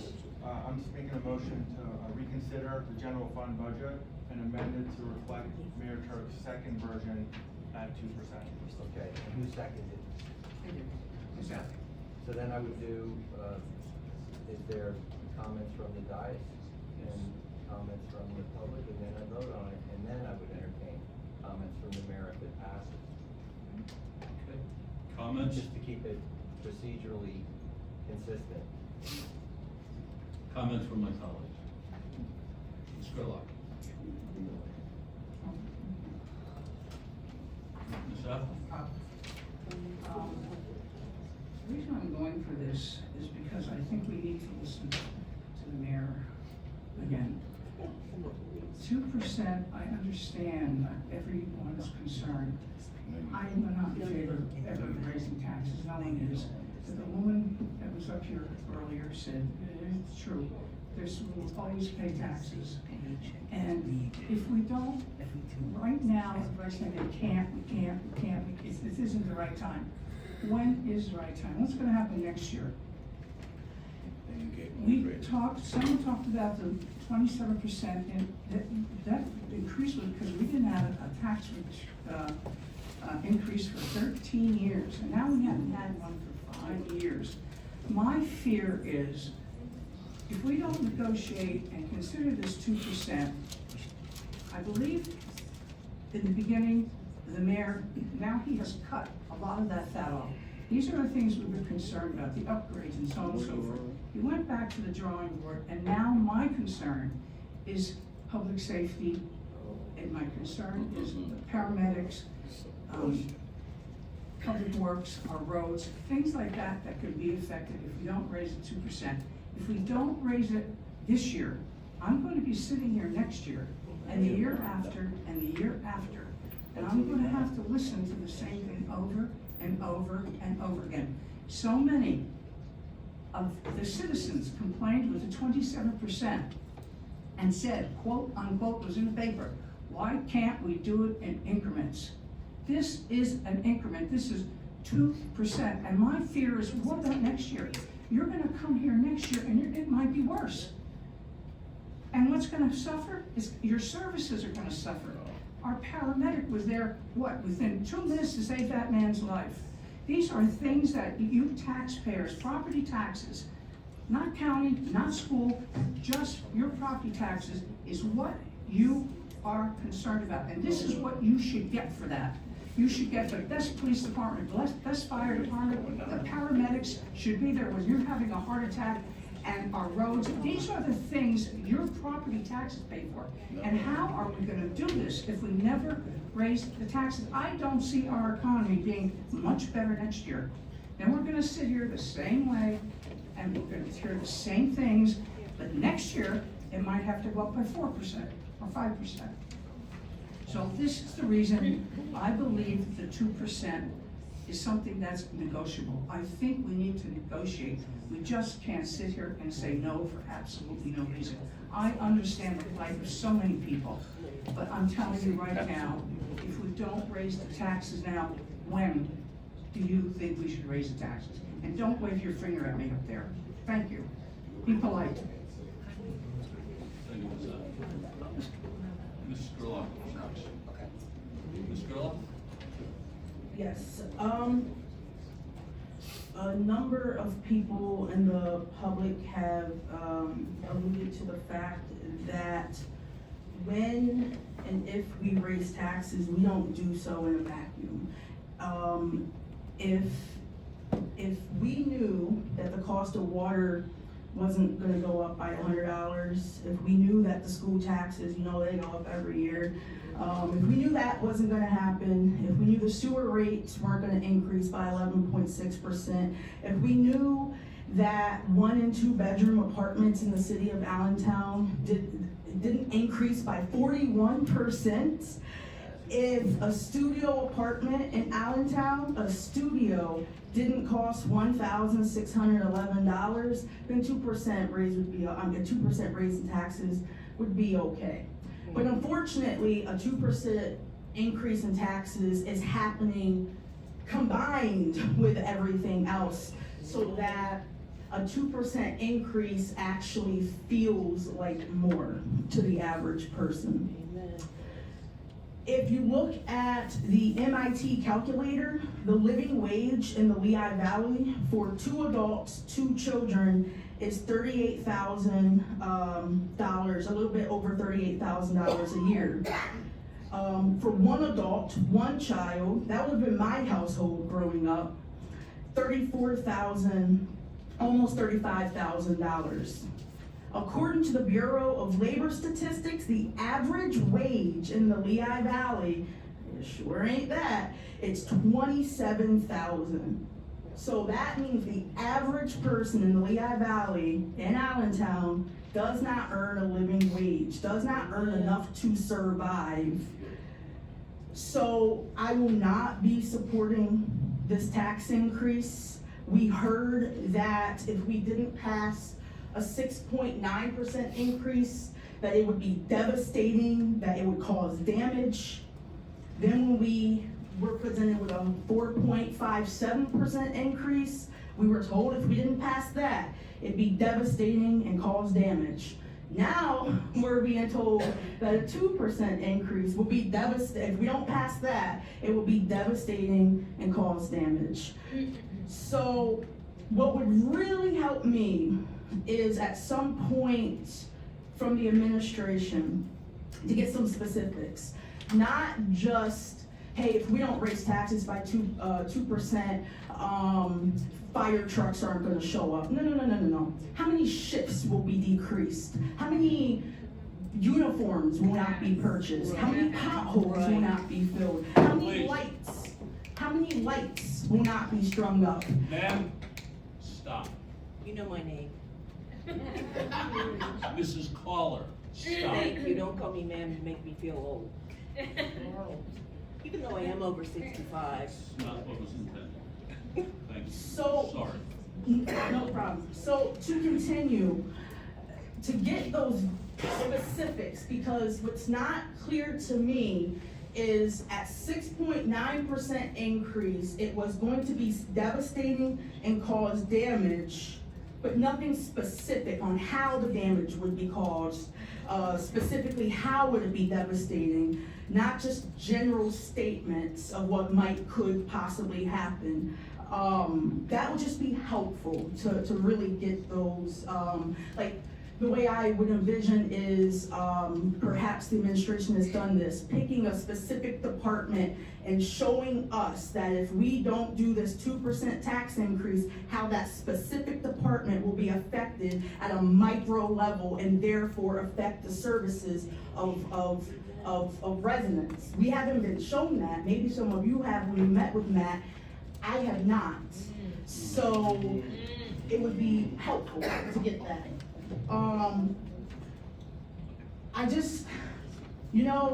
We've got $1 million skyscrapers, these beautiful buildings that have went up. We've been told that this development is supposed to help everything, it's supposed to help our economy, but here we are talking about raising taxes on residents. So something's, again, not working. So I look forward to having the administration present very specific ways that a 2%, not passing a 2% increase will affect the services, not just general statements. And thank you. All right, thank you, Mr. Gerlach. Thank you. Mr. Zuber? Thank you, Mr. Well, Mr. Gerlach stole most of what I was gonna say. However, I got something else. What I'm very concerned about is the fact about how the STEPS program is being manipulated to incur raises for people that are not even allowed to have them, okay? When that STEPS program was introduced about 4 years ago, it was to bring a lower guy that was hired, I'm gonna just give you an illustration, a janitor that was hired 20 years ago is making $22 an hour. The janitor gets hired tomorrow is making 32. And the purpose of the STEPS program was every anniversary year, they would go up a step so that at some point, it would pretty much come close together. That's not what was done here. You manipulated the STEPS program. And that's why we needed a 6.9%. That's why we needed a 5.47 or whatever it was percent. And that's some of the reason why you're asking for a 2%. Yes, sometimes taxes have to be allowed. However, and I'm gonna use an example here. I have 13 positions here that are red line positions. And believe me, I checked my facts with people. The purpose of a red line is that you are at the top of that step, okay? The only way you can get raises is either through a cost of living percent, which is already instituted when you take that position, or a percentage. Yes, it is. Believe me, I checked with the best. or the percentage that you allow at budget time. Other than that, the only way they can go up is if they go to a different position. I'm gonna give you an example, a sergeant to a lieutenant. And they're not in the steps, I'm just using that as an example. Okay, but you're using some of them. Well, if they're not in the steps, then I think you should use an example that's actually in the steps. Okay, then the captains of police. Thank you. Okay, which you have in your 2%. That's correct. As well, which technically they're not legal to get, the Right. step increase. That's correct. But you have it in your 2% proposal. Yeah, we're suggesting that city council take action to retain institutional knowledge that exceeds. That's 80 not what I'm years. talking about. I'm talking about properly presenting a budget that is factual, not what you would like council to do to keep personnel. And that's all I have. Thank you, Mr. Zhu. Anybody else? Ms. Moser? I think that the community is gonna suffer. You have spoken to me numerous of times saying that, you know, it's gonna be this house that costs $80,000, they're gonna be paying $6. You know, you have given me different numbers that, with all due respect, to me, does not make a lot of sense. But what I can tell you is, I'm there in the community, and I see people suffering. And $6, $10 is a big difference for a lot of people, can make a big difference for a lot of people. We see the inflation going up, everyone knows that, but at the same time, we don't see the salaries going up. So, I am disappointed, I do understand that the city needs money, no doubt about that. But at the same time, we just came out of COVID. You know, we just have to be mindful of that. We're still, getting, how would you say this?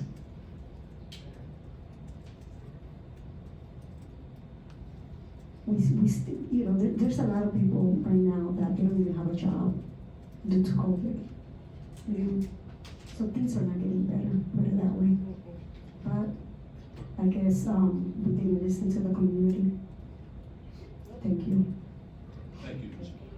I'd like to make a comment there. I want to thank my colleagues for their efforts in working for this budget. What we have before us is a compromise between this body and the administration. While none of us may be completely pleased with the final product, I believe it is in the best interest of those people most affected, the taxpayers of our growing and diverse population. The reduction in the trash fee is substantial and will, in most cases, offset the modest 2% increase. Again, I commend my colleagues for their diligence in lowering it from the amount which was originally proposed at $120. This will offset almost everybody's increase at 2%. Without this slight increase, I believe we will place great pressure on our bureau heads to continue to deliver service at a level that our citizens have come to expect and desire. This compromised budget strongly supports our valued EMS technicians, along with a proponent for police command. I value our emergency services as most of our citizens do. So I would encourage my colleagues to vote yes to accept this compromise. It's reasonable, and it's, as was said, water fees are going up $100. That's a 25% increase compared to previous years. We as a city are asking for a 2% increase. That is not unrealistic. On That is top most of that, reasonable. on top of that. Thank you. Before you vote, I still gotta open it up to your dice. I will. Please sit down. We're not done. So, Mr. I'm Hamlin, inviting. Mr. Knapp. just to be clear, this is for just the motion to override. Yes. And then we'll have an opportunity to speak again on the actual, once we hear You already, We're at that. voted against the override. The override was voted on, as I I'm look saying at they the. got a raise and they can't even stay awake. Sorry, go ahead. Okay, the way I look at the motion that's in front of you is really a motion to reconsider and amend it to reflect Mayor Turk's second. Okay, so I made the Version at motion. 2%, so I think that we should hear from the mayor, because that's part of this before you vote. I'm afraid it's not broken down in should we reconsider it and then let the mayor's proposal, you made it a bundled motion. Yep. So I think we should hear from the administration, because if you vote on it, what you're voting on is we should reconsider it and we should accept the 2%. That's the question that's in front of you. Okay, the reason I asked is I wanted to hear from the administration first before making my comments. I want to hear what they have to say. I think So that's appropriate. So I just want to make sure I have that time. Given the way you phrased your motion, I think that's appropriate. Okay, that's what I'm trying to make clear, is that there will be an opportunity to make more comments after we hear from the administration. But I do think the reason I voted for that is I want the public to hear what he has proposed. I think it's important. The controller wanted to weigh in too. Okay. I defer to him. Before that, is there anyone else on the dais that didn't have an opportunity to speak their wishes? I'll speak after. You will after. Yes, I just want to make sure I have that opportunity. Okay, Mr. Glazer. Thank you, President.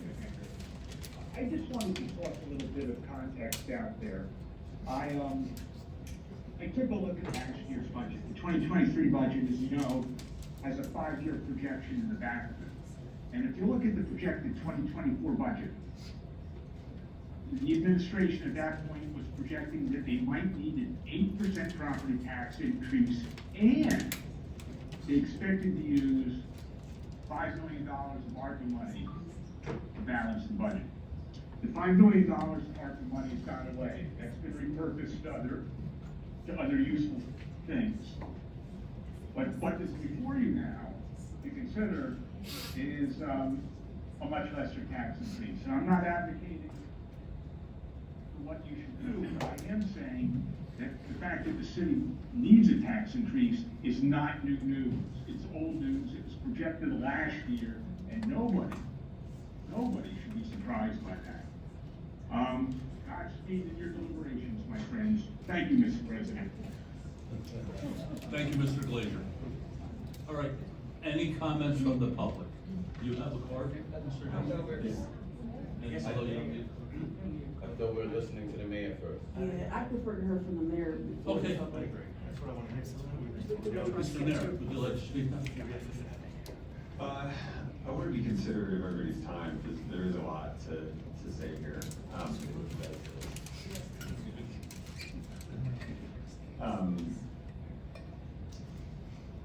I hear what everybody offered in defense or against the override. I think that a lot of people made fair points in kind of both directions, and sometimes both in the same different direction, as weird as that might sound. But I want to, I'm taking to heart what you said, Councilwoman Mota, that we need to listen, and take a little bit of exception to that, because we have listened a lot. And the idea that a 7% increase, I totally understand. You guys know me by now that I get excited about the things that we can do as a city. I believe a lot in the 870 or so people who put on that seal every day, or put that badge on every day, or suit up and turn out here every day to serve our residents. I believe in what they're capable of doing. They're a phenomenal group of people that I get to work with every day. They go above and beyond. For a really long time, they've been asked to do more with less. So I get excited about what they can do. And so when I proposed a 7% increase, I don't think I said it was gonna be devastating if we weren't able to do it. I think a 7% increase was ambitious. It was, look at the amazing things that these incredible people can do if we fully support them. And the feedback from City Council, as I said, told me, pump the brakes, bring it back a little bit. This isn't something that we can afford at this time. So I worked out what I could I found some places that we could remove things. We're particularly galling to certain members of council and certain members of the public. I don't think that we ever referred to it as an arts and culture czar. It's not a czar. Yeah, thank you. So Coordinator. not a coordinator, right. So we cut positions that, Sustainability czar. it's not a czar either, if you allow me to finish, Okay, please, go ahead. thank you. We cut positions that we absolutely believe would add value and would bring our community together, but that we couldn't pay for right now. So I put together a 4.57 to be exact, Mr. Zubel, % increase that would fund some of the positions, not everything that we initially proposed, but some things that I thought would do a lot of good for our residents. And that's something we discussed on Saturday, the 3rd, I believe it was, no, it was the 4th. We discussed that on Saturday, the 4th, and council elected to instead go with a budget that included a 0% increase, cut all of the new proposed positions with a couple of exceptions, and also commanded the administration to cut 5% from every line from account 20 to account 68. Rather than go through the exercise and show you exactly where those impacts would be, Councilwoman Gerlach, I elected to work with our team to come up with something that I believe was a compromise. We listened to what people were saying. We listened to what people in the street were telling us. We listened to what you all were saying, and we listened to everybody. And we heard that although some of those, we could make further cuts and get down to 2%, there's some things that were critically important. Investment in public safety, retaining experienced officers and supervisors in the police department that would help us deliver quality police services to our residents. An investment in, and I did initially ask for an investment in an equity and inclusion position, but we dialed that back and we went with an additional traffic person to make our streets safer for all of our residents. We added back the sustainability coordinator, not as our Ms. Caller, because we knew that that is a position that was important to many council people, to members of our public, and we believe it's a position that can add revenue in the long run.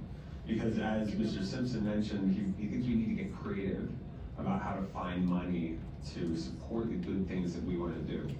And I hear you loud and clear, but this idea that there are funds available at the federal government level or the state government level is a fantasy.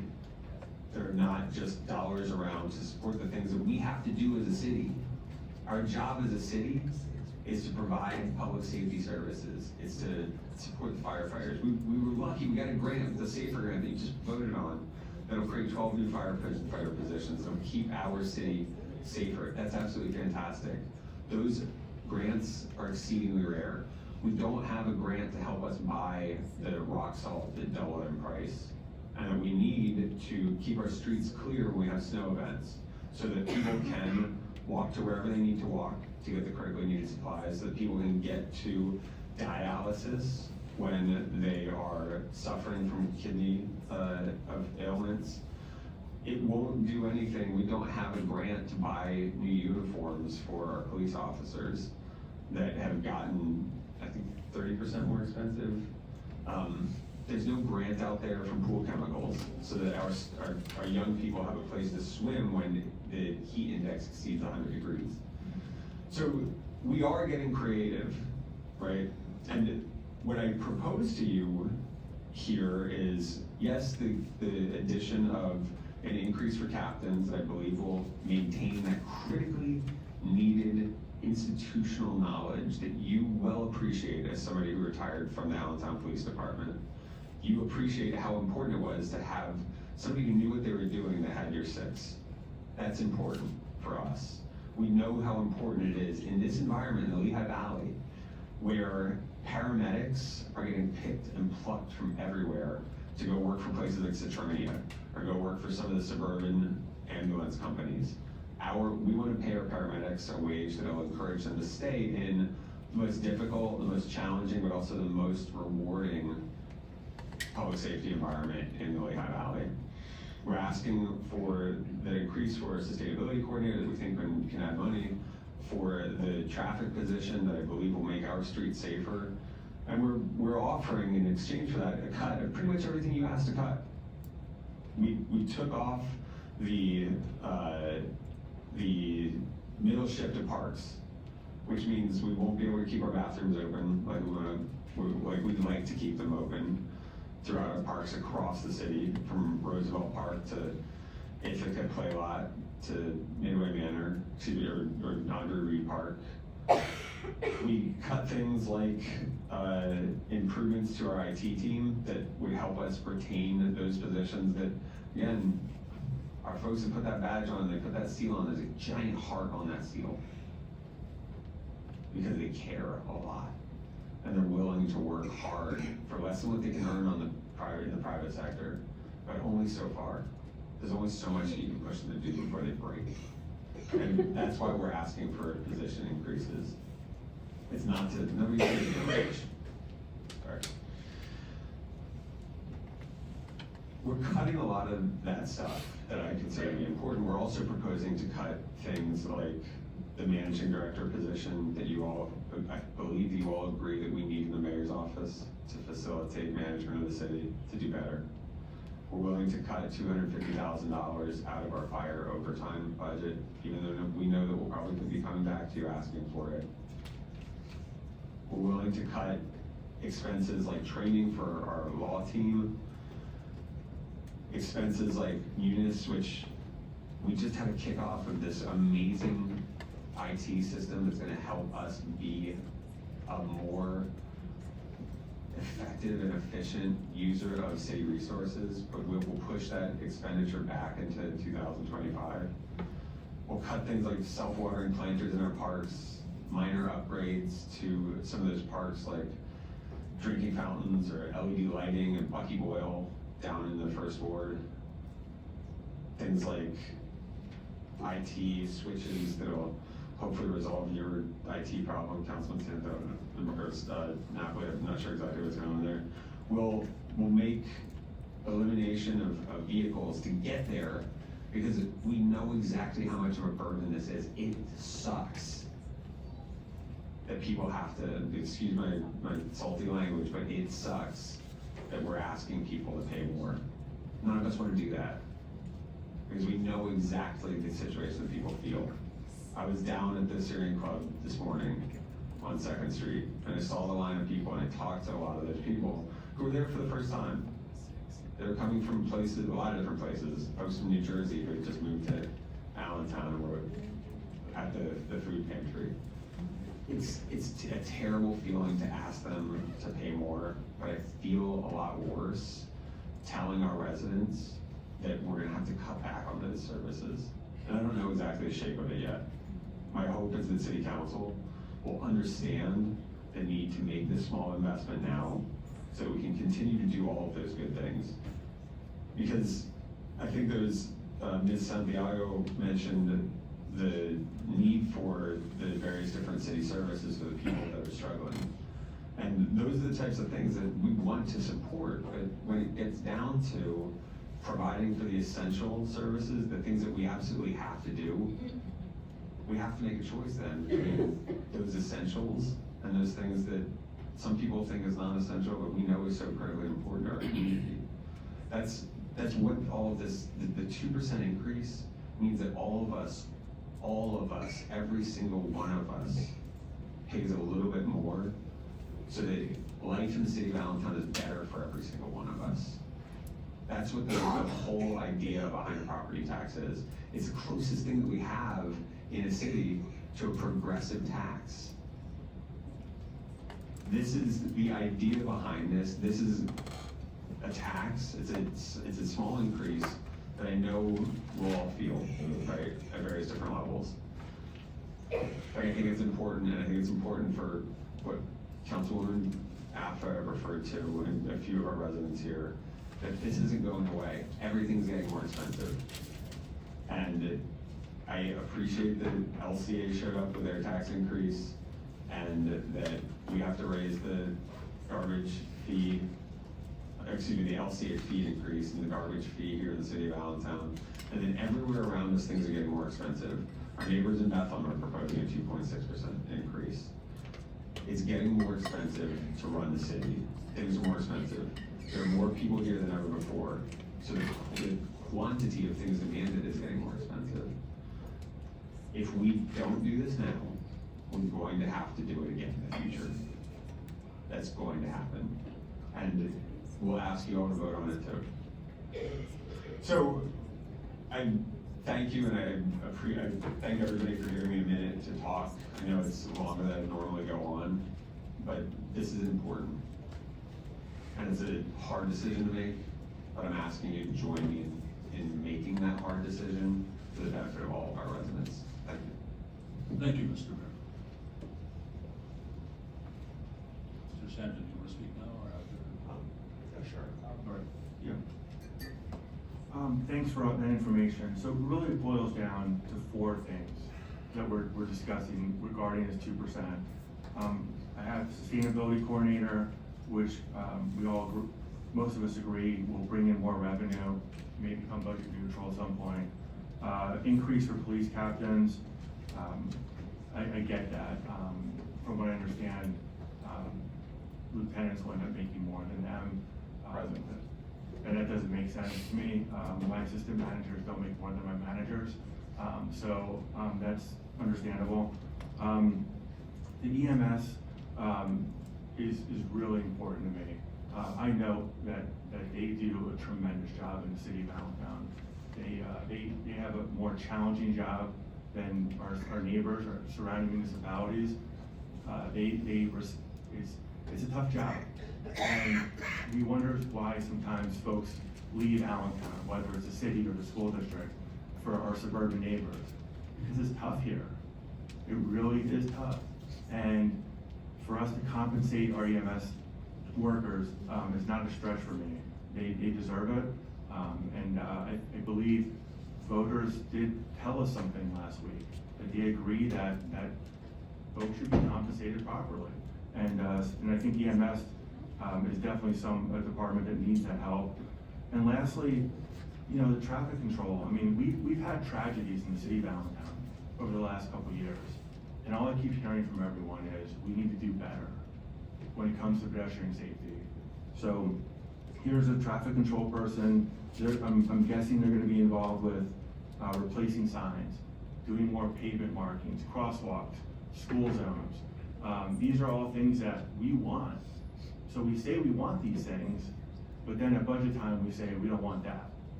We can't have both. I gave the speech last couple Saturdays ago about shrinkflation. I'll say it again.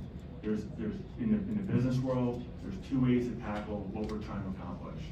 Either you get less and pay the same, or you pay a little more and get what you're used to. And to this day, and nothing's changed in the last 2 weeks, there's no door number 3. No one's figured out another option. So I do believe that our EMS department deserves our support. And I think it goes back to this budget. When I look at the budget, it's my first one, guys. I mean, almost 75% of this budget are workers. It's people. And they're here for one reason. They're serving residents. They're serving all of you, all of us. And for us not to support them, it just doesn't, in the long run, doesn't get us to where we want to be as a city. Okay, in my world, I mean, I support my employees like crazy because they get me to where I want to be. They bring revenue in. They take care of business. They get me what I need for my business to survive. It's investing in people, and that's something that, based on what I just heard from the administration, the majority of this 2% is to serve residents, to help people. So I think that's really important. I do also believe our controller has chimed in from time to time and has made it clear, and that the 0% increase is negatively going to impact the city. And he's someone that I find independent. He does not work for the administration, doesn't work for us. He's just someone that I think understands the city finances almost as well as anyone. And the fact that he's mentioned this a couple of times tells me that there's a concern if we do end up going 0%. I do feel for seniors. I've done some research. Luckily, I know that Harrisburg is upping the income requirements. So seniors now can make a maximum income of $44,000 to collect rebates. The rebates have also gone up. So I have some documents here if someone wants them at the end of the meeting. But for seniors that are on that line, that are struggling, there are resources out there to capture more rebates from the state and from Harrisburg. And I think that's important because that wasn't like that a year ago. So I do think that we have that with seniors. And lastly, you know, I just know, I mean, if we do 0%, we do 0%. But I know enough to know that in September, October, November of 2024, we're gonna be doing a lot of transfers, a lot of emergency transfers. And the money's gonna come and it's gonna put us at a really bad position for 2025. So we are setting ourselves up for a really tough spot a year from now. And I think the one thing I take out of this, and I knew this was gonna be tough, I mean, everyone told me it would be tough. It almost feels like because we're the last ones, you know, other entities have all raised fees, LCA came out, other folks came out, and I feel like we're almost like the last one, and everyone's like, no, we can't take anymore. But it's not our fault that we're here at this moment. It's almost like, are we supposed to, as a city, are we supposed to take a hit and on the chin because of what everyone else did out there? And our challenges are no different.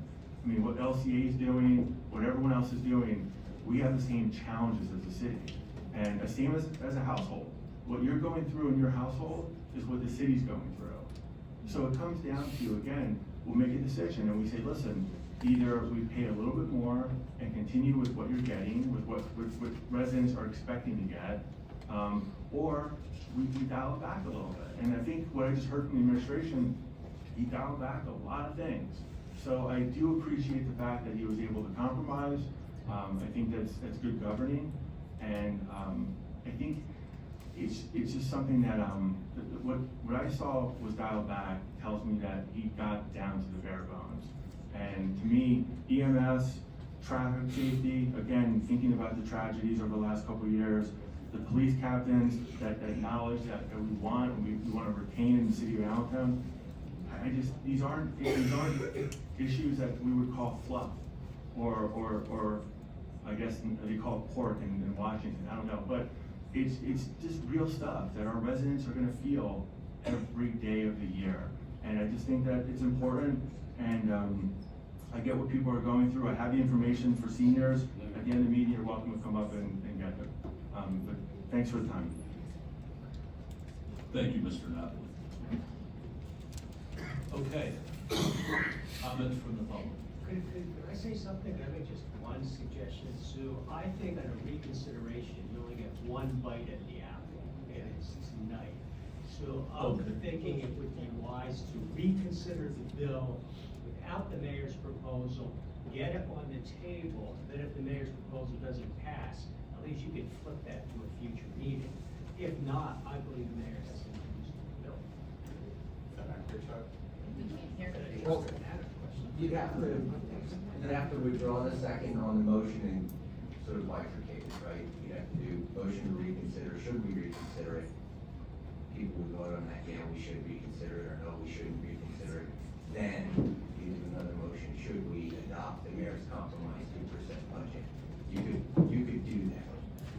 People are confused, so the reason why this is happening is because if we vote on the motion that's on the floor, which is to consider the 2%, and if it fails, then we're screwed, like, Yeah, we're back to where we started. so, We're back to where we started. but if we instead take the solicitors. The two-tier approach, and you do the motion to reconsider, Yeah. then that motion to reconsider whether or not you accept the mayor's compromise budget, I feel like that motion to reconsider is still in front. It gives you. Adam's got something to offer as well. This was his offer.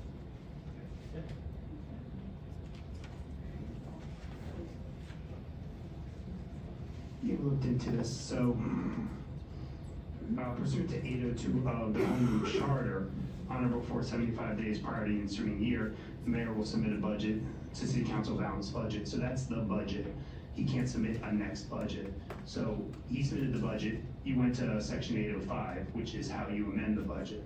You amended the budget, he vetoed it, you tried to override, that didn't work, so now we're back with the budget that was submitted back in October. That's the only budget that is active at the moment. So what you're doing here is voting on that budget, and that budget's been amended by councilperson now. If that doesn't work tonight, the only existing budget is the October 20th budget, so you'll have to go back to 805 and have another hearing and figure out what to do with it.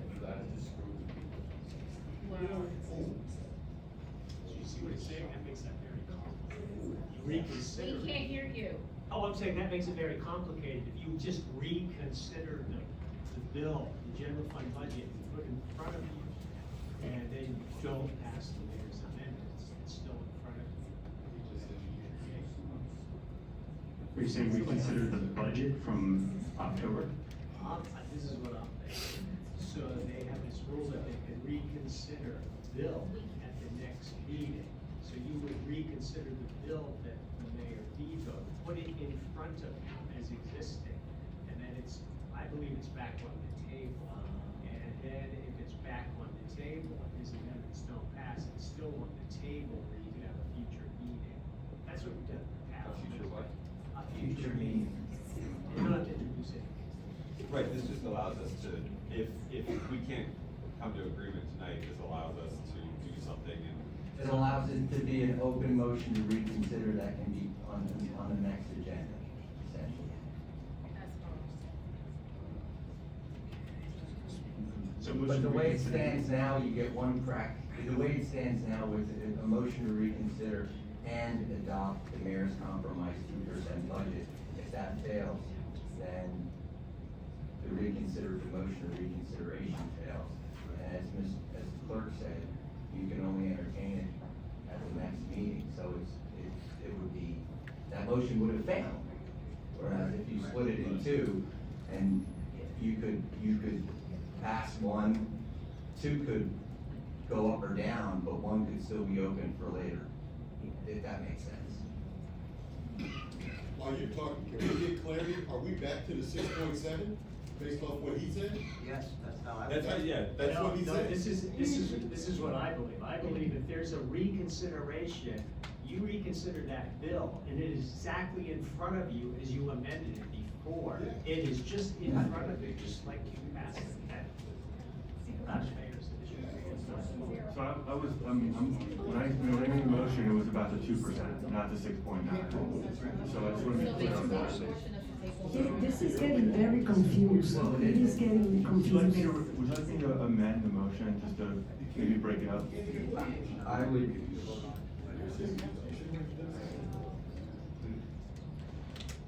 I think you have more, room if you do this in two tiers, which I believe is what Councilperson Gerlach was alluding to initially, that you're doing a motion to reconsider, you vote on whether you want to reconsider it.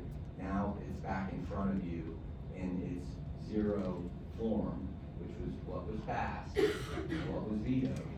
And then you would do your motion to, adopt the mayor's 2% compromise budget. And if that second part fails, then you're back in front of it as it was amended. That's the way I view it. So I do it. What's correct?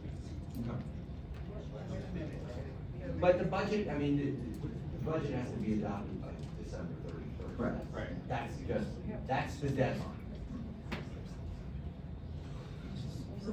Point of clarification, so then the first vote will be if we want to, it will be a yay or nay on that 0% budget. Well, just be a yay or nay that you want to reconsider, That you that wanna you're opening, reconsider, that you're you're open to it. opening In the it. door. Gotcha. Consider the. And you're not really taking any action, you're just putting it back on the table essentially. Understand. Here's what I would read, we do it, mayor vetoed Bill 95. Your motion would be to reconsider Bill 95 and put it in front of you, just like. As amended. Where it was passed. As As amended. amended with the 0%. That's the only bill he amended, he signed every other bill. All right.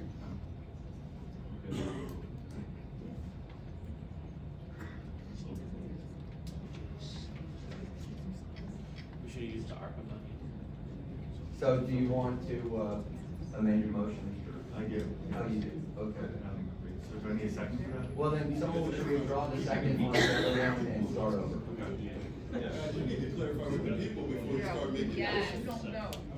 You gotta be clear what you're making a motion on. You're back to the 6.7, and half of them don't even know you're doing it. That's absolutely not accurate. Okay, can someone clarify for the community, please? In plain Because it's very, language. yes, it's getting very confused. I understand where they're coming from. Okay. Thank you. What Mr. Napoli would be doing was saying that he wants to reconsider the budget as amended by council, which was that 0% tax increase, and all that does is put it back in front of you. Right. Where you left it, where you passed it, which was 0% tax increase.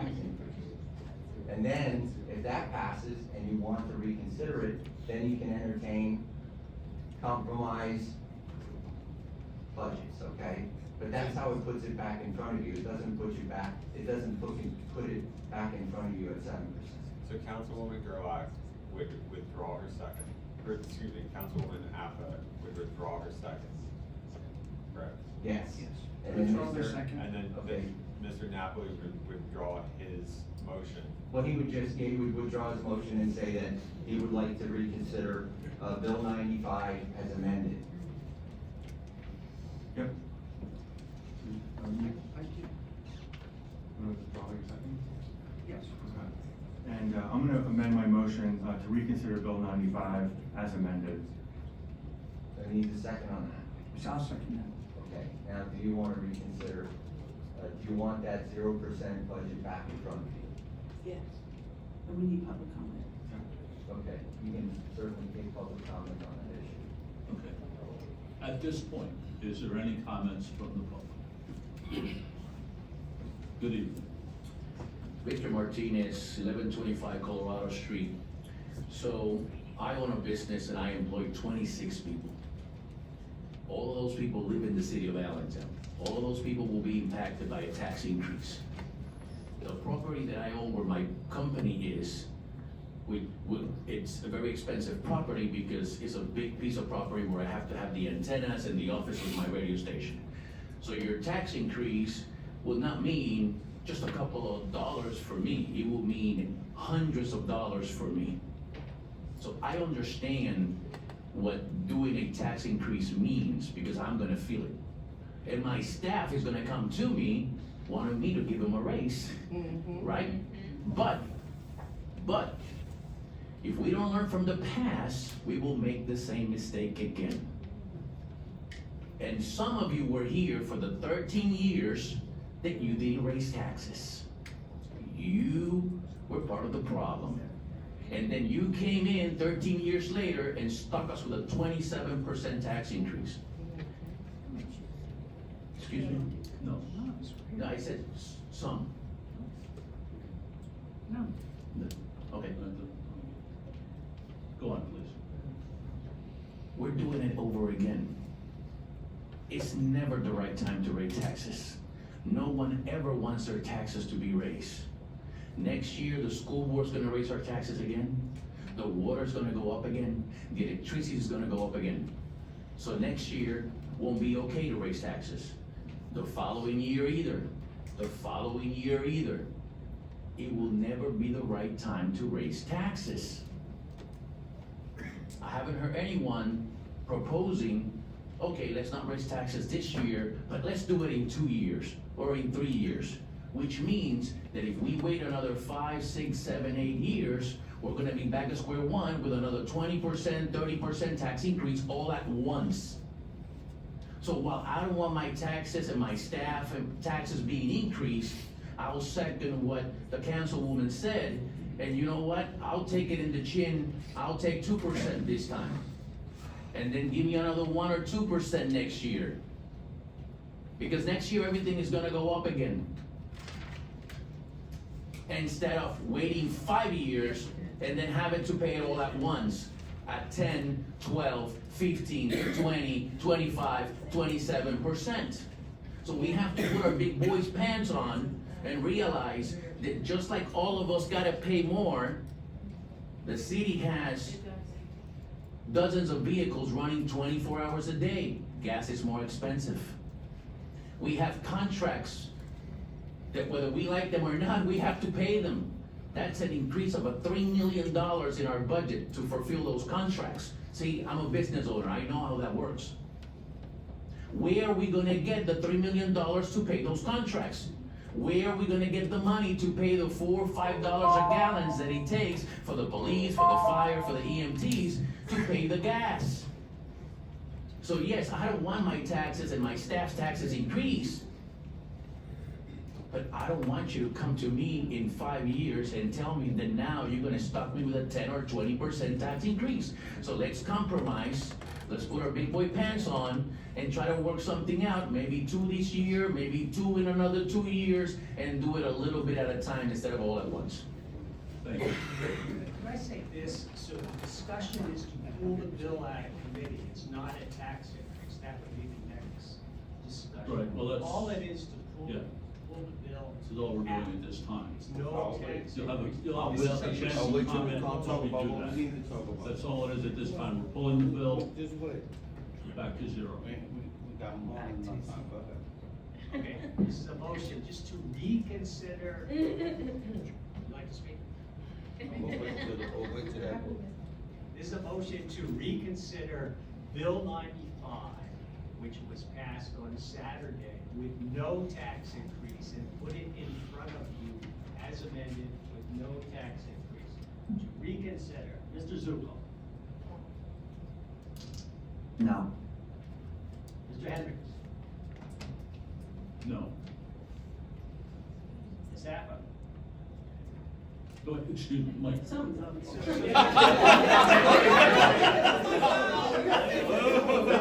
And they got a raise.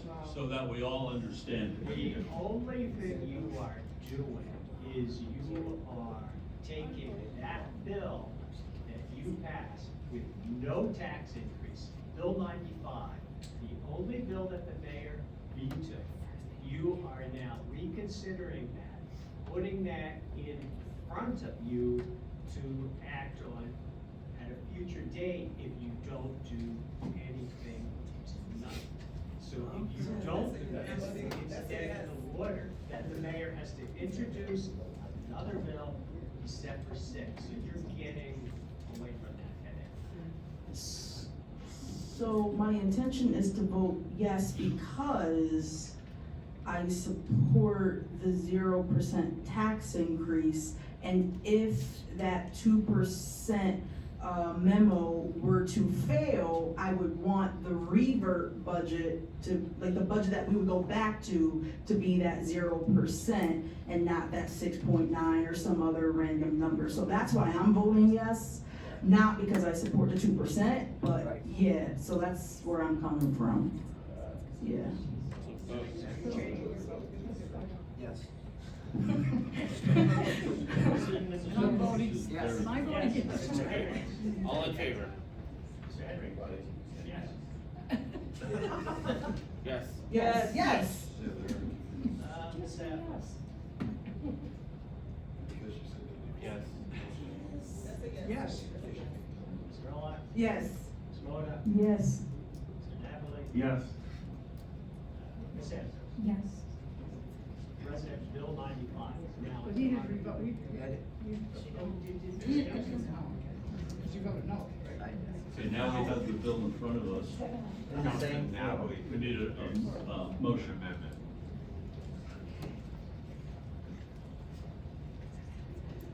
So now I want to introduce an amendment to revisit the 2%. Is that correct, Mr. Allen? To amend? Not revisit it, but to entertain it. Or entertain the mayor, make a motion to entertain the mayor, the administration's compromise of 2%. I'll second. Motion made by Mr. Napoli, seconded by Ms. Affa. Now, comments? I believe somebody should explain mayor's. So I can just. So there's a copy on the website, there's Correct. copies here. And in the simplest possible form, the amendment proposes to, so because we're amending, I guess, the 0% budget, correct? Yep. So we're saying add back the captain's raises at about $12,000, add back the upgrades for the paramedics, add back a sustainability coordinator, add back the MW2 in traffic, remove the 5% cut across the board, remove the 10% cut to, does anybody have the, Mike, do you have the Yeah, the original amendment? you have copies there. I mean, I'm asking if you have the amendment from, I'm doing this by memory, and thankfully I have a good memory, but we're adding back the 10% that you cut from all overtime. Trying to think of what your other cuts The were. other 5% across. 5% across the board would be added back. So basically reverse many of those things, but then in exchange, we would cut out, so we're continuing to remove the majority of the personnel changes. My proposal is that rather than make the 5% cut and the 10% cut to overtime, that we take $250,000 out of fire overtime. That we would take, that we would move the HR director salary to permanent wages. I think that might have already been done in your amendment. That we took the HR, the $130,000 out of the consulting line for the HR director, we moved it to permanent wages. I think that we're proposing to continue with the elimination of the managing director salary of $126,980 or $126,984.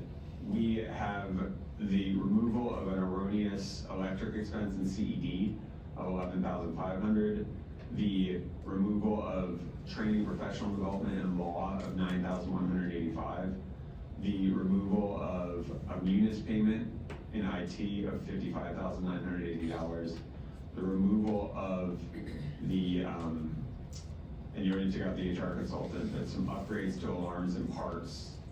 Basically, we're cutting the 46 account down $147,000 and $846. Cutting the 68 account with parts of self-watering planters at $15,000. Cutting the 72 account, which is the equipment account, of $246,900, and that includes a CED bathroom upgrade at Allentown Surrey Health Bureau. Public Works removal of a mast arm and pole install on Hanover Avenue. Parts reduction in equipment and IT switches and reduction in equipment. And then finally, in the finance department, the correction of a Trexler Trust transfer fee, moving 2 vehicles from CED to the rental fund, and eliminating a public works vehicle, and eliminating a fire command SUV. I think that covers it. And then the combined personnel reductions. The combined personnel reductions, I believe, totaled to $986,000. Yes. 97, yeah. Sorry for rounding, but it's approximately $987,000. All right, and that is for us now. Yep, I believe Mr. Napoli proposed it, and Ms. Adams seconded that. So this is for the approval of that 2% budget? Compromise budget. Yes. Okay, right, so just so Yes or we're no? clear, that's what's in front of you right now, Right, yes or no? okay? Yeah, and do you want to entertain? Public comment. Yeah. Absolutely. Yes. Any comments from the public?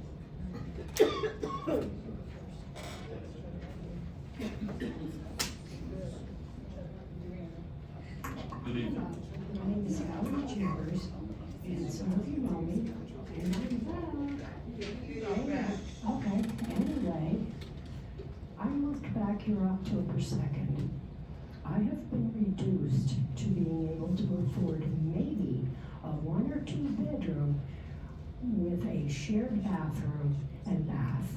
I can't find one. I owned a house in Old Allentown that was restored. My husband and I restored 5 properties in Old Allentown under Dodona. is this on? Yes, it is. There is no affordable housing in this city whatsoever. A best friend of mine, and someone that Candida knows, is paying close to $1,200 for a hovel.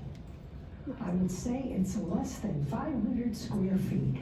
It's owned by the former no-show senator's brother. The rent has gone from $840 to $1,125. He pays for heat, he pays electric, he pays everything. This is not acceptable. It's not acceptable that me, who owned and restored houses in this city, cannot find a place to lay my head. So that's it on that issue, but nobody can afford $1,125 for a room with a shared bathroom and a shared kitchen. It's ridiculous. My second thing, I got a couple things here. Why is there such a push for a sustainability coordinator? Does it have anything to do with Karen Turk? Are you speaking out in favor of or against the 2% compromise budget? Just so I understand, because that's I what's in don't front of pay real estate tax. So I guess I'm speaking for whatever Cece says, to tell you the truth, because There you go, okay. she has no personality. That's a lot of pressure. She says, yeah, I'm gonna say yeah, but I don't own any property. I can't afford an apartment. I understand. I just was asking because that's what's in the front of the council. Let her finish. Yes, we're speaking on the tax compromise budget. Okay, I'll be back. I'll get in line. I don't pay I don't pay it. I'm gonna say no. I'm gonna say if Cece says 2%, I'm with her. But that's because I trust her more than anybody up here. And, our apartments are not affordable. And this is because of the property tax, the school tax, and greediness created by Pulowski. Thank you. Okay? Yes. And he was my husband's boss at ABC. So believe me, I know Ed. So this has all been created since Ed, and the downtown historic district was killed. Yep. Thank you.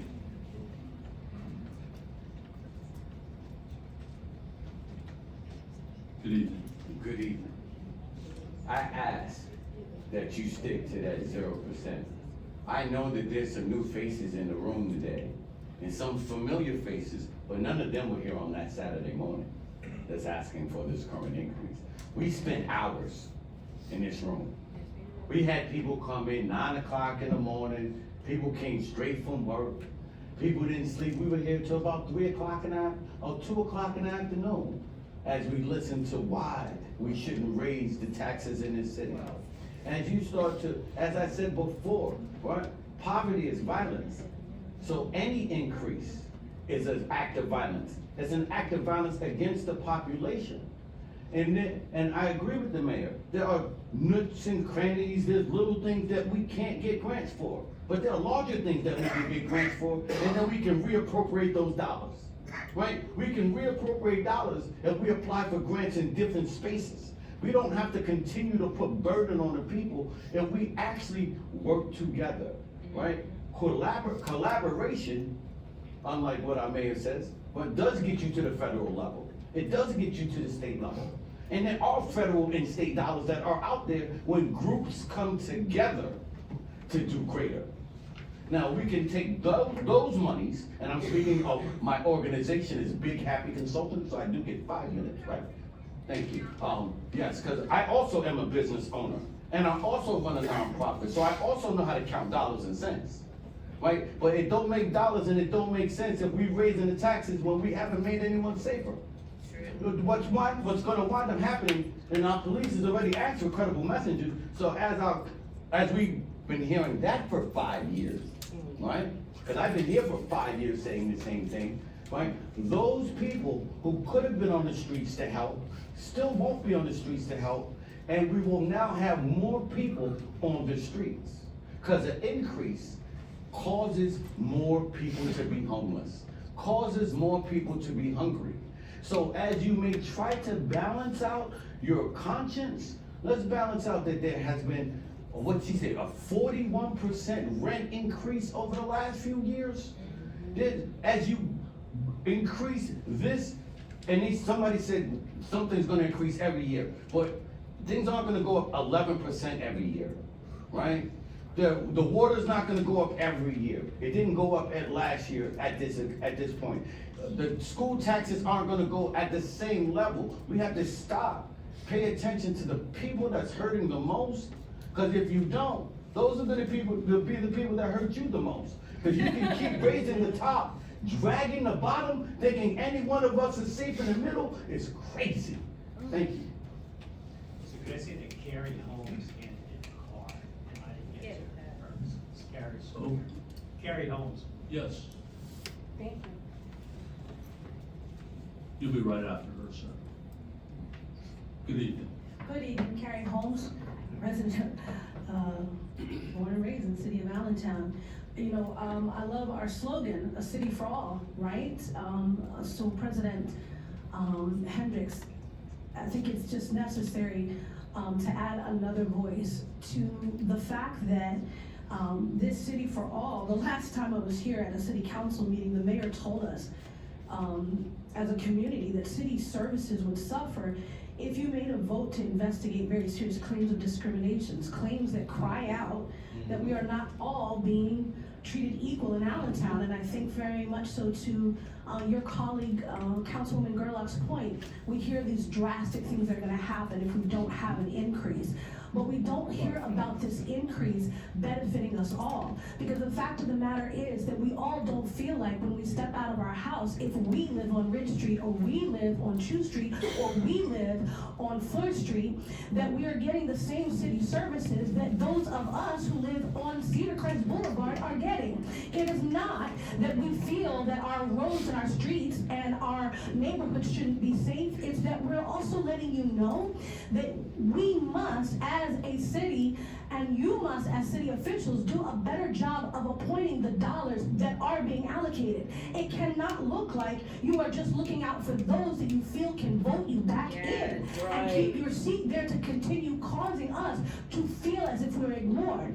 It is necessary that if you and our mayor are going to agree on anything, there must be at least 5 meetings. They should be mandatory. I would invite you to make them mandatory, President Hendricks, in Allentown East, North, South, East, and West, and in Center City, Allentown, to carry the people who voted you in, the people that you vowed to represent all of us, to hear our voices, not just when it comes to city council, and not just when it comes to a time when you can bang your gavel and say, quiet down, be quiet, because the fervor in this room is about the fact that even when you pass a budget, which we will be very boisterous about, we are also going to come back and say it must represent all of us. The hires that the mayor is presenting do not represent all of us. We've already let you know, we believe, a number of us, that the fires that he has made are not representing all of us. We also believe as community leaders, black, brown, white, and all of us, that the city budget is not addressing all of the needs of all of our children, that the city budget is not addressing all of the needs of all of our community organizations. So it becomes necessary for you to hear us deeply, to hear all of us deeply, because it will come to pass that all of us will vote. And not just the points of interest or the individuals of interest that one or another of your seats may represent of your colleagues. It is so very important that even though, and I truly believe, President Hendricks, that you believe this, and it needs to be represented as I'm closing up, that the votes you receive, and each and every person we know makes these calculations for your seat that you're sitting in. They will be supported by certain individuals, but when you took that oath to be a city council member, President Hendricks, you took that oath to represent all of us, not just those who voted for you. And if the mayor will not conduct those meetings, I urge city council to make them mandatory before our budgets are passed, so that we will have at least 5 meetings to ensure that the community is heard as all. Thank you. Thanks. Good evening. Good evening.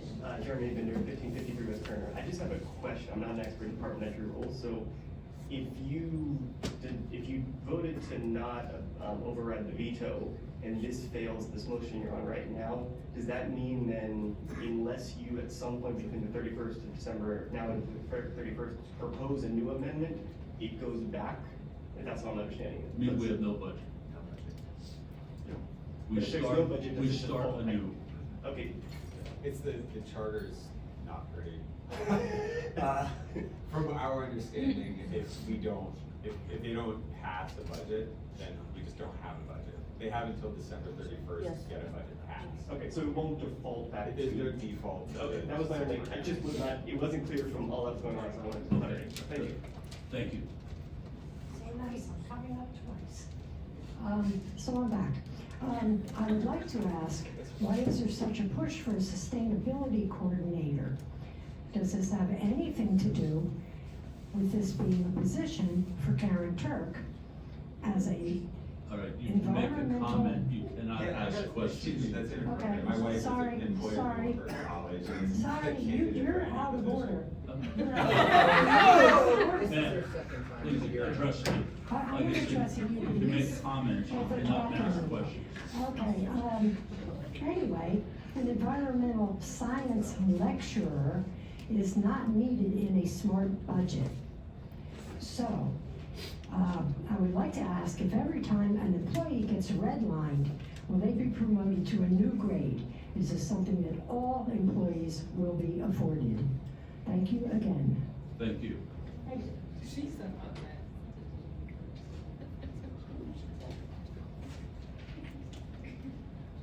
Ms. Ortiz. First, I want to apologize, especially to you, Mr. Hendricks.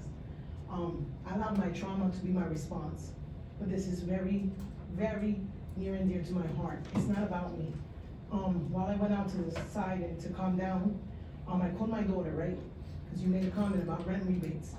Currently at the ARC, we have 38 seniors, just seniors, not our disabled list, from 2022 who have not received their funds. 56 from 2023. So if we're gonna talk, let's get it right, okay? There are 24% of homes which are cost burden. If you don't know what that means, I'm gonna tell you like a realtor. That means 24% of homes from the city of Allentown have been foreclosed on in 2023. That's what we're talking about. That's what we're talking. We're talking building buildings for non-citizens. We're talking about making development for non-citizens. We're talking about raising rents. Last year, and I've said it over and over again, this year, our landlord at the ARC, because I'm a homeowner, raised my rent from $1,200 to $1,900. And again, we fund it ourselves. My mortgage, which so kindly individuals helped me work it out today to see the tax increase and how it was affected and how it continues to affect. I even got on the phone today to talk to lenders to see the big impact. My mortgage is going to go up $220 depending on the numbers you guys do. Do you know what is $220? So it sounds like 6%, but when you put it all together and you amount the amounts of escrow, that's how much an individual who lives in Center City, like myself, who bought a house for $40,000 with a 6% interest loan, when you put the water up, when you put the sewer up, this is the amount, because Allentown's debt has instability. So what they're requiring of citizens of Allentown who own a home with mortgage companies, and I hear the no, but I'm saying as a professional, is that we have additional funds in our escrow account. Each one of you own a home. Call your mortgage and ask them, because I keep hearing the no. So I'm not gonna continue to respond with the trauma and the attack and the bullying, because if I can't say certain things, the other people shouldn't be able to continue to say. What I'm saying is true. You can call your mortgage. That's how much mine is gonna go up if it goes 6. I'm not saying yours, but my house that I bought at $40,000 for 6%, that's how much my loan is gonna go up. Thank you. Thank you.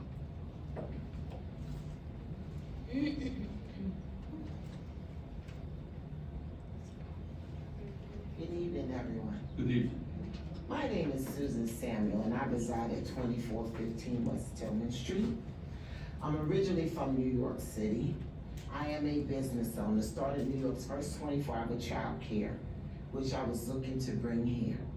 But I found myself in a situation where I did a lease with option to purchase property, and then which, when it came time to purchase the property, the landlord then did a bamboozle on me, and then tried to raise the purchase price $70,000 and kick me out.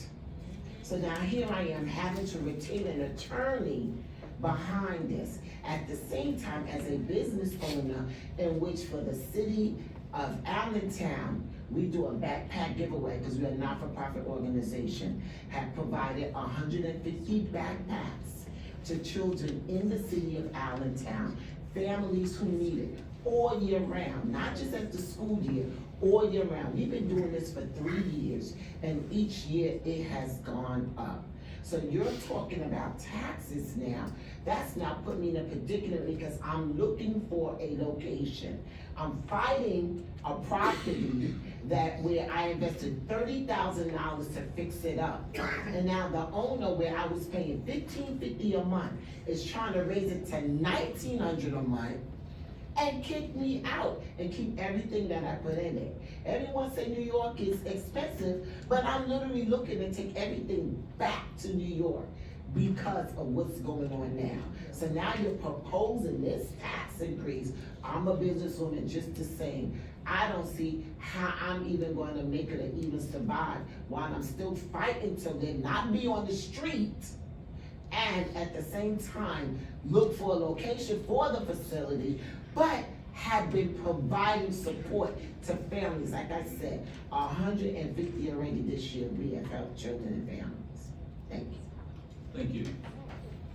Oh, It Takes a Community to Raise a Child is the name of the organization. Okay, is there anybody else? Seeing none. Any further comments from my colleagues? Mr. Locke. Question. Mr. Zugel had said something about the steps not quite being right, and I remember at some point council tried to fix that to make sure that people who were here less time were making more. Are you saying that that's gonna get messed up, or? What I initially said was at the time the 6.9% was presented to us, most of those upgrades were upgrades that involved the steps. In other words, a guy at step 18 was going up to a step 20 and getting an $8,000 raise, okay? The steps program was not intended ever to give raises at budget time. It was to elevate people as they were here in time. But for clarification, the proposals in the original 6.9% budget included a number of reclassifications. And that, so I think you talked about like an 18 to a 20. Yes. Right, which is, so it's about to be clear, the HR team and the budget team and the department team evaluated the positions and what the positions are doing, and we're recommending that step increase, or excuse me, the classification increase. Yeah. But those are all off the table at this Yeah, point. but that's just another way to manipulate the steps program. And I'll give you another example. The inspectors, okay? And again, these are numbers I don't have memorized. Say they're step 15, they're gonna go up to say a step 18 as they complete those different certifications. So there's this thing where the job description is changing. Okay, so that's fair. And then I just had one question. The administration, Mr. Mayor, you were able to list pretty specific items that with the 2% increase that would be cut back. You listed some specifics. Can you list those same specifics if it were to go down to 0%? Yeah, we would have to cut additional items. We might not cut those same items, we might come up with a different list of things that, because there's a complexity to budgets, right? So if we have to, as an example, so because we chose to eliminate the fire administration position, we also eliminated the fire command SUV, right? So those things go together. So if city council elects to do a 0% tax increase, we'll figure it out, right? So you would figure it out? Exactly. We have to figure it out somehow. It's not going to, a 0% increase is, like, that's an additional, I think we'd have to come up with another $765,000 that we have to figure out. And that's where we have to look at things. We have to think about how often we collect, any number of things that you get a call for. I'm not gonna say who it was, but somebody called me about a dead deer on their front, on the lawn, on the sidewalk in front of their house. That's something that, we were able to make a call and get that dead animal collected within hours, but we don't have that same flexibility when we have to reduce services. So it has a tangible impact on the quality of life for neighborhoods and for residences. If city council continues with, if you have right now the bill that says 5% cuts across the board, right? So we'll figure out how to make that work. And that's what you'll see next. Okay, yeah, because I mean, my understanding is if we were to pass a 0%, so if we were to say no to the 2% increase, that you could even do that like in January. You wouldn't even have to come back right now. Your staff would have time to really drill into the numbers and determine what that would look like at a 0% increase. Yeah, from what I understand, the existing bill says to us, consistent with what Controller Glazer said, don't micromanage them, let them figure out how to make the cuts, right? So that would be, if we have to make a 5% cut across all items, we're going to focus on the things that we don't need to do to continue to operate as a city government, right? So we as the city, the primary thing we do is plow the streets, sweep the streets, cut the grass in the parks, respond to fires, respond to 911 calls, make sure their paramedics show up, inspect apartments. I can keep listing all of the things that we do, and then we provide administrative support to those things. There's a lot of stuff that we're obligated to do. We do the plan review. You have mandated as a city council years ago that the people mandated that we inspect apartments. There's a lot of stuff that we have to do that we can't turn off. There's contracts that we have that we can't turn off.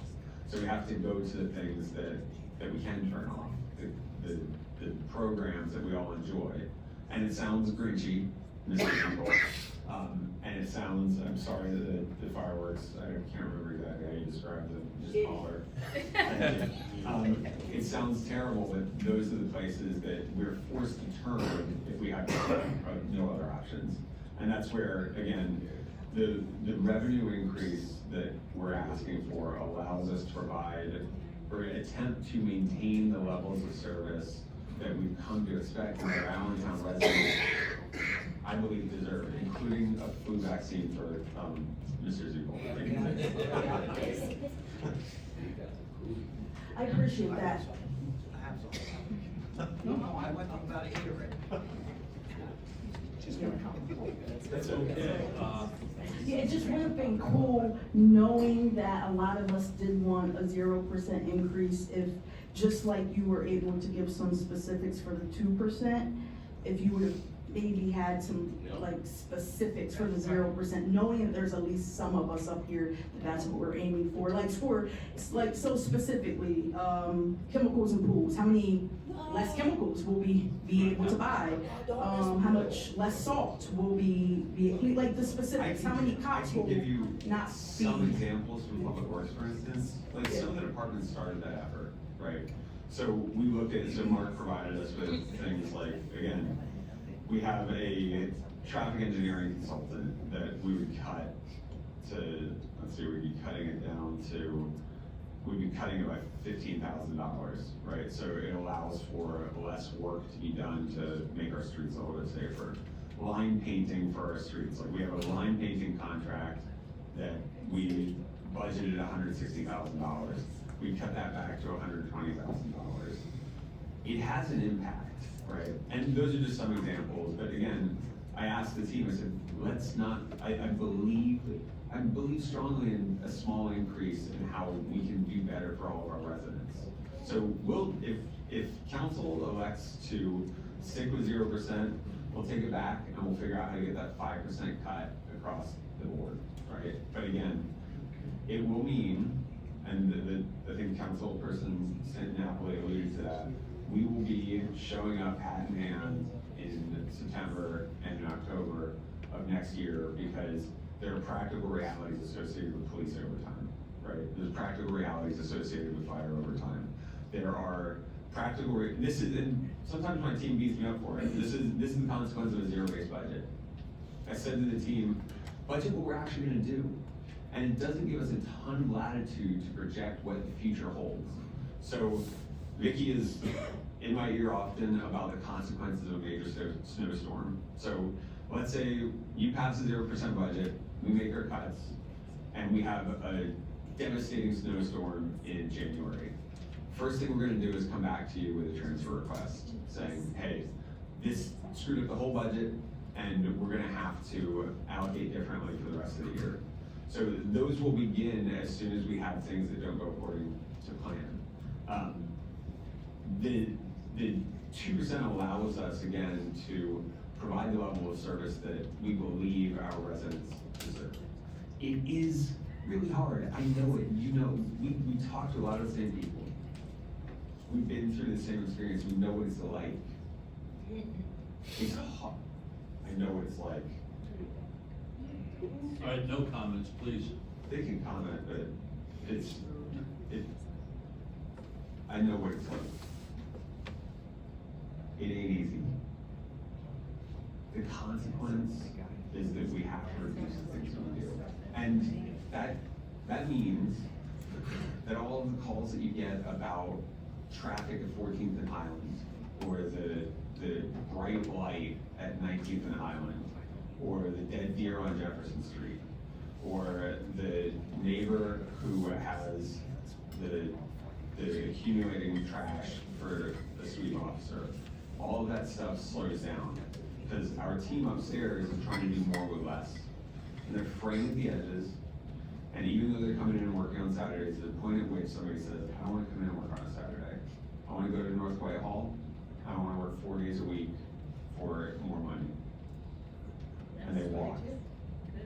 And what we're left with is less experience, which slows everything down and is deeply unfair to our residents. And I know, I truly understand the situation that all of our residents face. And $6 is $6, right? That's not nothing. That's breakfast at McDonald's for a kid, right? It's $7.89. Yeah. I know how much it gets you part of the way to breakfast at McDonald's, right? So you can get but that has an impact. That's real, right? It is real across the board for everybody. When we pay taxes, we are looking. I think that Mr. Martinez mentioned the more taxes that his business will pay. That business makes the taxes that business pays, the taxes that, I can't remember who said, the green tinted windows and skyscrapers and the additional taxes that they pay, that goes to where it's needed. It goes to help all of our residents. It's not just a tax on residents. The increase in property tax is paid by all property owners in the city of Allentown. And it's paid, the greater numbers are paid by the higher value properties.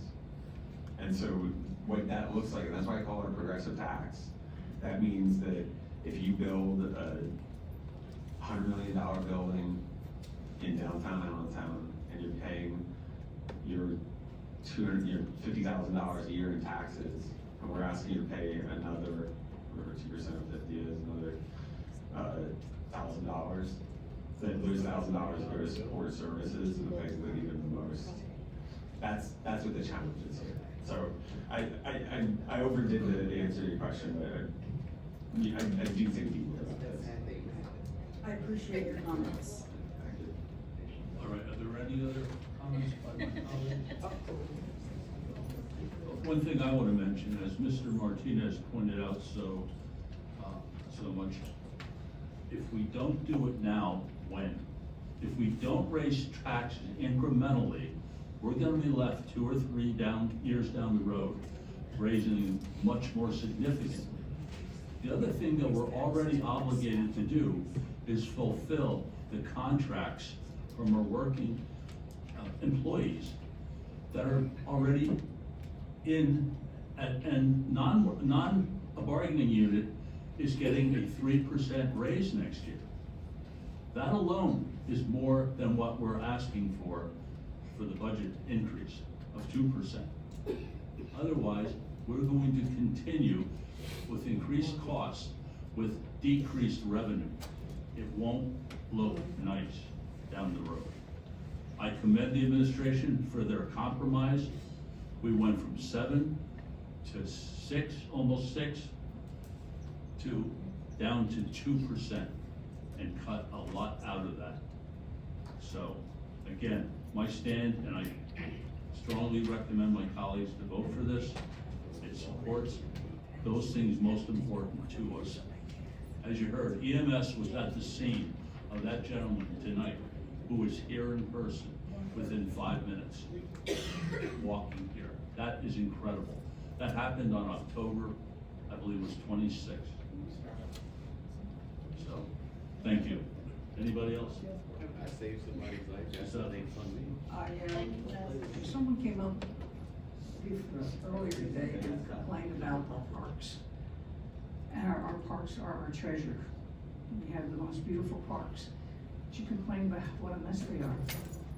The director asked us if we could put more staff on so that they can clean up. It takes them days to clean up. People coming from out of state, New Jersey, New York, and messing our parks. It takes them days. Our bathrooms have to be redone. And he cut that out of the budget. That's just one thing, just the parks that we're gonna listen to. You come up here during council, excuse me, and complain about the weeds that you can't, you're calling, sweep, and they're not there for 2 weeks. These are the things that you need to want. These are the things you are expected to have, these services when you need them. Protect our parks. We've cut that out. We're not going to do it. We only have a couple pools open. We love to open all the pools. We can't afford it. How are we going to afford the lifeguards? How are we going to afford all of these things if we don't, like Mr. Martinez said, if we don't do it now? He talked about 13 years ago. I don't believe any of us were here for 13 years. I don't know. But anyway, we haven't raised our taxes for 5 years. That's 5 years we haven't raised them. And he's talking about what's going to happen in 2 more years. That's 7. Before you know it, we'll be up to 113, up to 13 years, and 27% increase. It's going to happen. It's not going to happen. If we don't raise this amount to a little bit here and a little bit next year, it's going to happen in a short. What happens when the state hospital? They're putting practically a village up there. Our Lehigh Valley is expanding like crazy. And we're not the only ones that have a housing market, believe me. Florida, you go to almost any state, and all the rents. My cousin in Florida, $400 it went up. Everybody has the same problem. But what we need to do is, what happens when the state hospital, the project at Northridge, is in full bloom in 5 years? We're gonna need more patrols. We're gonna need better roads. We're gonna need traffic lights. What happens when the waterfront? That's all, and all that. Our city is expanding. Excuse me, if you want to have council by yourself, go out there and have council by yourself. Okay, darling. Yeah. Give it a break. All right. We're hot, it's really hot in here. Then I suggest you go out. Okay, thank you. All right, please. Very nice.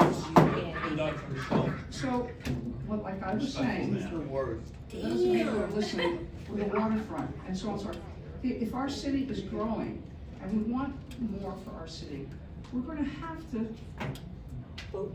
raise taxes. It's never not going to happen. And this is only 2%. Imagine what it's gonna be like next year and the year after and the year after if we don't do the 2% and possibly 1% or 2% next year or whatever. Mr. Martinez nailed it when he said he does not want to pay a higher percentage in 4 or 5 years. This is the same person that's sitting on the code. Thank you for those of you listening and the ones that weren't rude. Okay, is there anybody else? Love you, mean it. I would ask that you restate the motion before the vote. Okay, here is the motion. The motion is to amend Bill 95, the general fund budget that the mayor vetoed with his 2% proposal that he reviewed.